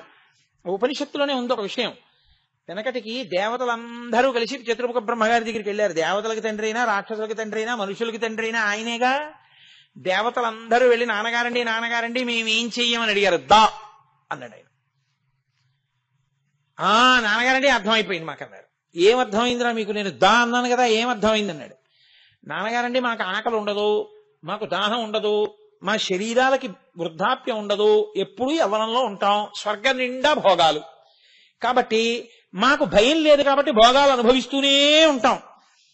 ఇంత యవ్వనం ఉండి మృత్యువు లేకుండా అమృతం తాగి ఇంత శక్తి ఉండి ఇన్ని భోగాలున్నా మమ్మల్ని మేము నియంత్రించుకొని భోగాలకి దూరంగా ఉండమని మీరు మాకు ఉపదేశం చేశారు. దా అంటే దమం. దమయ మనయ విషయ మృగతృష్ణాం భూతదయాం విస్తారయతారయ సంసార సాగరత అంటారు శంకర భగవత్పాదులు షట్పదీ స్తోత్రంలో. దమయ శమయ మనయ విషయ మృగతృష్ణాం. దమము అంటే మనస్సును నిగ్రహించడం. మా మనస్సును నిగ్రహించుకోమని మీరు చెప్పారు నాన్నగారు. మీకు అర్థమైంది రాపోండి అన్నాడు. దేవతలు వెళ్ళిపోయారు, మనుష్యులు వెళ్ళారు. మీరు మాకు మీరేగా తండ్రి, నాన్నగారు మేమేం నేర్చుకోవాలి మీ దగ్గర? దా మళ్ళీ దా అన్నాడు. నాన్నగారని అర్థమైంది. ఏమిటి అర్థమైంది నీకు? ఏం చేయమని చెప్పాను? దత్త. మనుష్య ఉపాధికి ఉన్న లక్షణం ఏమిటంటే ఎంతొచ్చినా దాచేయడమే, ఇలా పెట్టడం రాదు. అందుకే ఈశ్వరుడు ఇలా వెనక్కి వెళ్ళడానికి చెయ్యికి అంగీకారం ఇవ్వలేదు, ఇలాగే ఇచ్చాడు. ఇలా తీసి ఇలా ఇవ్వడానికి ఇచ్చాడు, కానీ ఇలా వెనక్కి తీయకు పెట్టడంలో వెనక్కి మడుచుకునే అవకాశం లేదు. దీన్ని అమెరికా అలా పెట్టాడు ఈశ్వరుడు. ఇలా వెనక్కి తీసేయడం అలవాటు చేసిన ఎప్పుడు వెనక్కి ఎట్టుకు తిరుగుతావేమో చేతులని. కాబట్టి దత్త ఇవ్వడం నేర్చుకో. ఇవ్వడం నేర్చుకుంటే నువ్వు తరిస్తావు. ధార్మికంగా ఇయ్యి, నేనిస్తున్నానని ఇవ్వకు, సిగ్గుపడుతూ ఇయ్యి. అది నేర్చుకో మనుష్యుడిగా. అది ప్రధాన ధర్మం రా. అవును నాన్నగారు మాకు అర్థమైంది, వెళ్ళిరామా? వెళ్ళిరండి, శుభం భూయాత్. రాక్షసులు వచ్చారు, వాళ్ళు కొడుకులేగా. నాన్నగారండి మేమేం నేర్చుకోవాలి? ఓ నవ్వు నవ్వి ఆయన అన్నాడు, దా. అంటే మాకు దాయే, వచ్చిన వాళ్ళందరికీ ఒకే ఇంజక్షన్ లాగా. అంటే ఏమర్థమైందిరా మీకు? నాన్నగారు మాకు అర్థమైపోయింది, మేము ఎప్పుడు ఎవరినో వాళ్ళని కొడుతుంటాం, మాకు అదో సంతోషం. మాకు సంతోషం ఏమిటంటే ఇంకోటి ఏడిస్తేనే, అది ఎవరినో ఏడిపించి మేము సంతోషిస్తుంటాం. అలా ఏడిపించకండిరా, ప్రాణుల పట్ల దయతో ఉండండి అని చెప్పడానికి దా అన్నారు. దయ, మాకు దయ ఉండాలి, మేము దయతో ఉండడం నేర్చుకుంటాం నాన్నగారండి, వెళ్ళిరండి అనగానే ఇప్పుడు మనం ఏమనుకుంటామంటే, కాబట్టి మనకి దత్త ఒకటే అన్వయం అవుతుంది. మనకి దమం అక్కర్లేదు, దేవతలం కాదు, దయ అక్కర్లేదు, రాక్షసులం కావు అనుకోకూడదు. ఎందుకో తెలుసా అండి, మీరు అందరికీ అన్నీ పెట్టగలుగుతూ కూడా మీ కోరికల్ని మీరు, మీ ఇంద్రియాలని మీరు అదుపు చేసుకోలేకపోతుంటే ఇంకా మీరు దేవతల యొక్క అవలక్షణాలు మీలో ఉన్నాయి, పోవాలి కదా. అందుని దమాన్ని కూడా తీసుకోవాలి. మీరు ఎంతమందికి ఇన్ని పెట్టినా ఇంకోటి ఏడుస్తుంటే సంతోషించే గుణం ఒకటి మీలో ఉందనుకోండి, అది కూడా పోవాలంటే రాక్షసుడు ఉన్నాడు కాబట్టి అప్పుడు దయ కూడా తీసుకోవాలి. కాబట్టి మనుష్యులలో 3 తీసుకోవడానికి అవసరం లేనన్ని మంచి గుణాలు ఉండిపోయాయని నేను అనుకోవట్లేదు. కాబట్టి 3 మనకి మాత్రం అవసరం అవుతాయి. కాబట్టి 3 తీసుకుంటున్నాం. అందుకే ద మీద ఆ దయ, ఆ దానము, ధర్మము. ధర్మం అత్యంత ప్రధానము. ఆ ధర్మం మీద అనురక్తిని, ధార్మిక జీవనాన్ని ఇవ్వగలిగిన వాడెవరో ఆయన రుద్రుడు. అందుకే ఆయన ఘోర రూపంతో ఉంటాడు, ఆయనే శాంతంగా ఉంటాడు. ప్రమథగణములు అంటాం కదండి. ప్రమథగణాలంటే అర్థం ఏమిటో తెలుసా? ప్రమథగణము అంటే ప్రమథ అంటే ప్రమద్యంతీతి ఇది ప్రమథ, ప్రమద్యంతి శత్రూన్ ఇది ప్రమద. శివుడికి కోపం వచ్చి ఏమిట్రా వాడు అలాగా అన్నాడు అనుకోండి, వాళ్ళు వెళ్ళి మీద పడి పీక్కు తినేసి నెత్తురు తాగి రక్తం తాగి మాంసం తినేస్తారు. వాళ్ళు సభలో ప్రశాంతంగా ఉంటారు. అంటే శివుడు ఏంట్రా వాడు అనకపోతే వాడు ప్రశాంతంగా ఉంటాడు. శివుడు ఎవరినైనా ఏమిట్రా వాడు అన్నాడు అనుకోండి, వీళ్ళు పీక్కు తినేస్తారు. అంటే శివుడి మనసెరిగి ప్రవర్తించే వాళ్ళు ఎవరో వాళ్ళు ప్రమదగణాలు.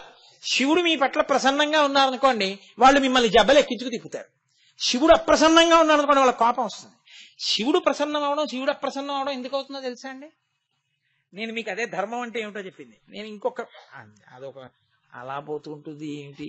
స్కాంద పురాణంలో ఒక అత్యద్భుతమైన ఘట్టం ఉంది.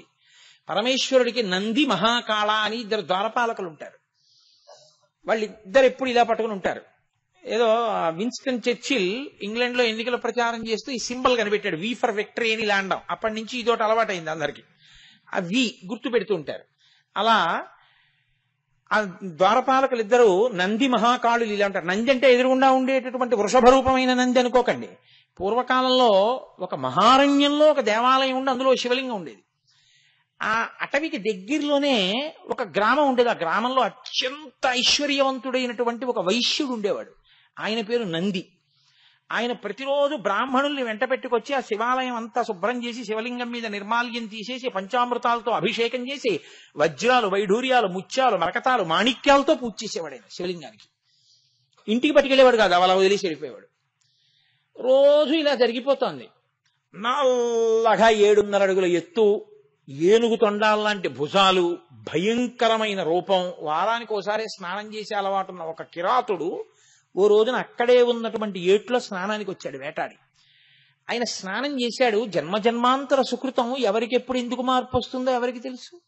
ఆయన స్నానం చేసి తన ధనస్సు పట్టుకుని ఆ తెచ్చుకున్నటువంటి చెవుల పిల్లి లాంటి దాన్ని ఒక దాన్ని ఆ తోలంతా కాల్చేసి బాణానికి పెట్టి తోలు ఒలిచేసి ఆ మాంసం కట్టుకుపోతున్నాడు తిందామని.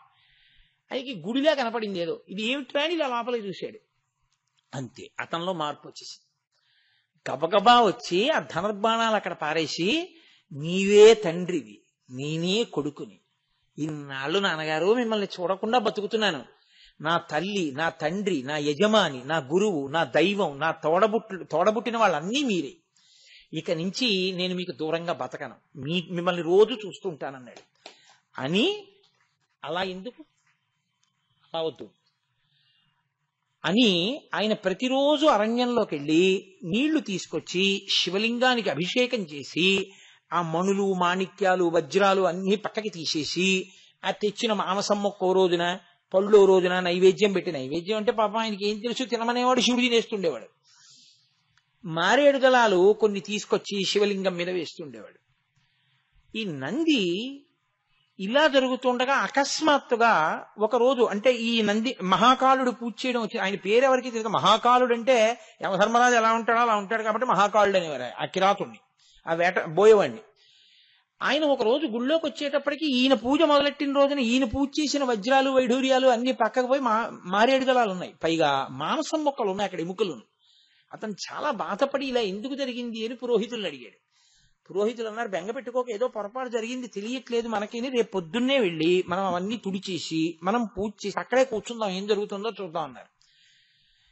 ఆ పురోహితుడు, ఈ నంది వైశ్యుడు ఇద్దరు అక్కడ నిలబడ్డారు, ఏం జరుగుతుందో చూద్దామని. ఈ మహాకాలుడు వస్తున్నాడు అంత దూరం నుంచి. ఆయన్ని చూసి హడిలిపోయారు ఇద్దరు. హడిలిపోయి శివలింగం చాటుకు వెళ్ళి నొక్కారు. ఆయన వచ్చాడు, ఇగో తిన్నాడు, ఎలా పోసాడో అలాగే నోట్లో నీళ్లు ఉమిశాడు. ఆ రోజు పళ్ళట్టుకొచ్చాడు, అదృష్టం. ఆ పళ్ళు అక్కడ పెట్టాడు, మారేడు దళాలు వేసేశాడు. శివా, నేను వచ్చాను, కొడుకుని పెట్టాను, తిన్నారు కదా, నేను వీళ్ళు భోజనం చేసి కాసేపు అలా వేటాడుకుని వస్తాను, మళ్ళీ రేపు కలుద్దాం అన్నాడు. వెళ్ళిపోయాడు.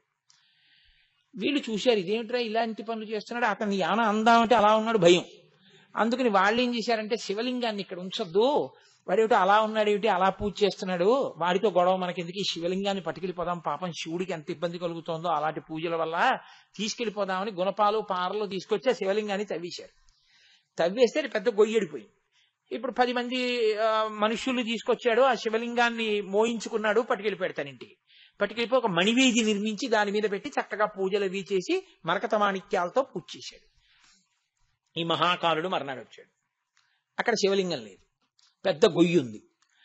పెద్ద ఏడుపు మొదలెట్టాడు. నాన్నగారండి ఎందుకు వెళ్ళిపోయారు నాన్నగారండి? నాకు కనపడకుండా భూమిలోంచి లేచి వెళ్ళిపోయారు, పెద్ద గొయ్య పడిపోయింది, నేనేం చేశాను తప్పు నాన్నగారండి? నా తప్పు పోవాలంటే మీరు వెళ్ళిపోయిన గొయ్యి ఏది ఉందో దాన్ని నా రక్తమాంసాలతో పూర్తి చేస్తానని. ఆయనకి ఇంకేమి శాస్త్రం తెలియదు, అందులో నా మూఢభక్తితో పొట్ట చీల్చేసి ఆ ప్రేగులవన్నీ పీకేసి అందులో పడేస్తున్నాడు. పరమేశ్వరుడు ఆవిర్భవించాడు. ఒక్కసారి ఆయన ప్రమదగణాలతో, నందీశ్వరుడితో, భృంగితో, పార్వతీదేవితో కలిసి ఆవిర్భవించాడు. ఆవిర్భవించి నీ భక్తికి నా కన్నులు చెమ్మగిల్లాయి నాయన, ఎంత భక్తిరా నీది అన్నాడు. అని నిన్ను నా ప్రమదగణాల్లోకి తీసుకుంటున్నాను అన్నాడు. అలా అనేసరికి దేవదుందుబులు మోగే, శంఖాలు మ్రోగించారు, తప్పెట్లు మోగించారు. నంది పూజ చేస్తున్నాడు వైశ్యుడి ఇంట్లో. ఇదేమిటి, మనం శివలింగం పట్టుకొచ్చేసిన గుడి దగ్గర పెద్ద చప్పుళ్ళు అవుతున్నాయి, ఎప్పుడు వినలేదే అంతంత పెద్ద పెద్ద తప్పెట్లు మోగడం.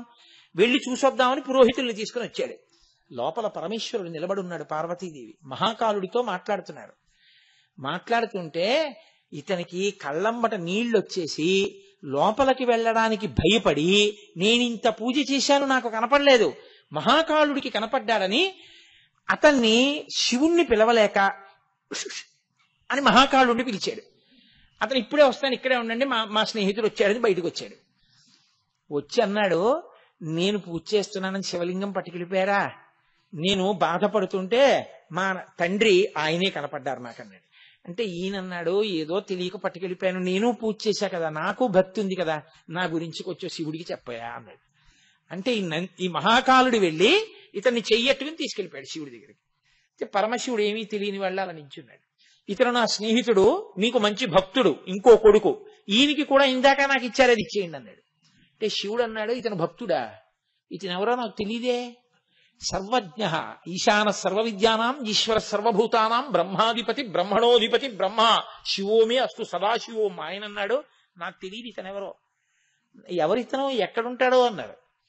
అతను ఏడుస్తూ నించున్నాడు. నంది, మీరు ఏమనుకోకండి, మంచివాడు, పాపం ఏదో నన్ను చూసి భయపడి శివలింగం పట్టుకెళ్ళిపోయాడు, చాలా మంచివాడు, రోజు వజ్రాలతో పూజ చేశాడు, వైఢూర్యాలతో పూజ చేశాడు, మాణిక్యాలతో పూజ చేశాడు, పాపం పంచామృత అభిషేకాలు అవి అన్నీ చేసేవాడు, ఇతనికి కూడా ఇవ్వండి అన్నాడు. అంటే పరమేశ్వరుడు నంది వంక తిరిగి అన్నాడు, నీ పూజకి ఇవ్వట్లేదు, ఇతను నిన్ను స్నేహితుడిని పిలిచినందుకు నీకు కూడా ప్రమదగణాధిపత్యం ఇచ్చానన్నాడు. పరమేశ్వరుడికి కావలసింది ఏమిటంటే అనుబంధం. నేను చేస్తున్నాను వాడెవడు చేయడానికి అనుకున్నవాడి అవతలవాడి గుండెల్లో ప్రేమ తెలియని వాడు భక్తుడు ఎలా అవుతాడండి? కాబట్టి ఇవ్వలేదు నందికి. మహాకాలుడు చెప్తే నందికి ఇచ్చాడు. ఇద్దరు అప్పుడు ఈశ్వరుడు అంటే ఏమిటో తెలుసుకుని ప్రమదగణాల్లో చేరిపోయారు. అది ప్రమదగణాలంటే. శివ సంతోషం తమ సంతోషం, శివకోపం తమ కోపం, అలా ఉండేవాళ్ళు ఎవరో వాళ్ళ ప్రమదగణాలంటారు. ఇప్పుడు తీసుకెళ్తే వాళ్ళిద్దరికి పార్వతీదేవి పరమశివుడితో సహా ఏదో రాజ్యాలని గెలిచి వచ్చినటువంటి కొడుకులకి హారతి ఇచ్చినట్టు హారతి ఇచ్చి లోపలికి తీసుకెళ్ళింది ఆవిడ. నందికి మహాకాలుడికి ఆ భోగం పట్టిందండి. శివానుగ్రహం వాళ్ళకి జ్ఞానం వచ్చింది. వాళ్ళిద్దరు అన్నారు, మాకు ప్రమదగణాల్లో పదవి ఇచ్చావు బాగుంది, ఎప్పుడో సాయంకాలం ఓసారి దగ్గరికి వస్తారు, పిలిస్తే వస్తారు, మాకు అలా కుదరదు, ఎప్పుడూ చూస్తుండాలి. ఎవరు అడిగాడు? మహాకాలుడు అడిగాడు. నిన్నెప్పుడూ చూస్తాం, అందుకని తలుపు లోపల మేము నించుంటే తలుపేసేసి నించుంటుంటాం.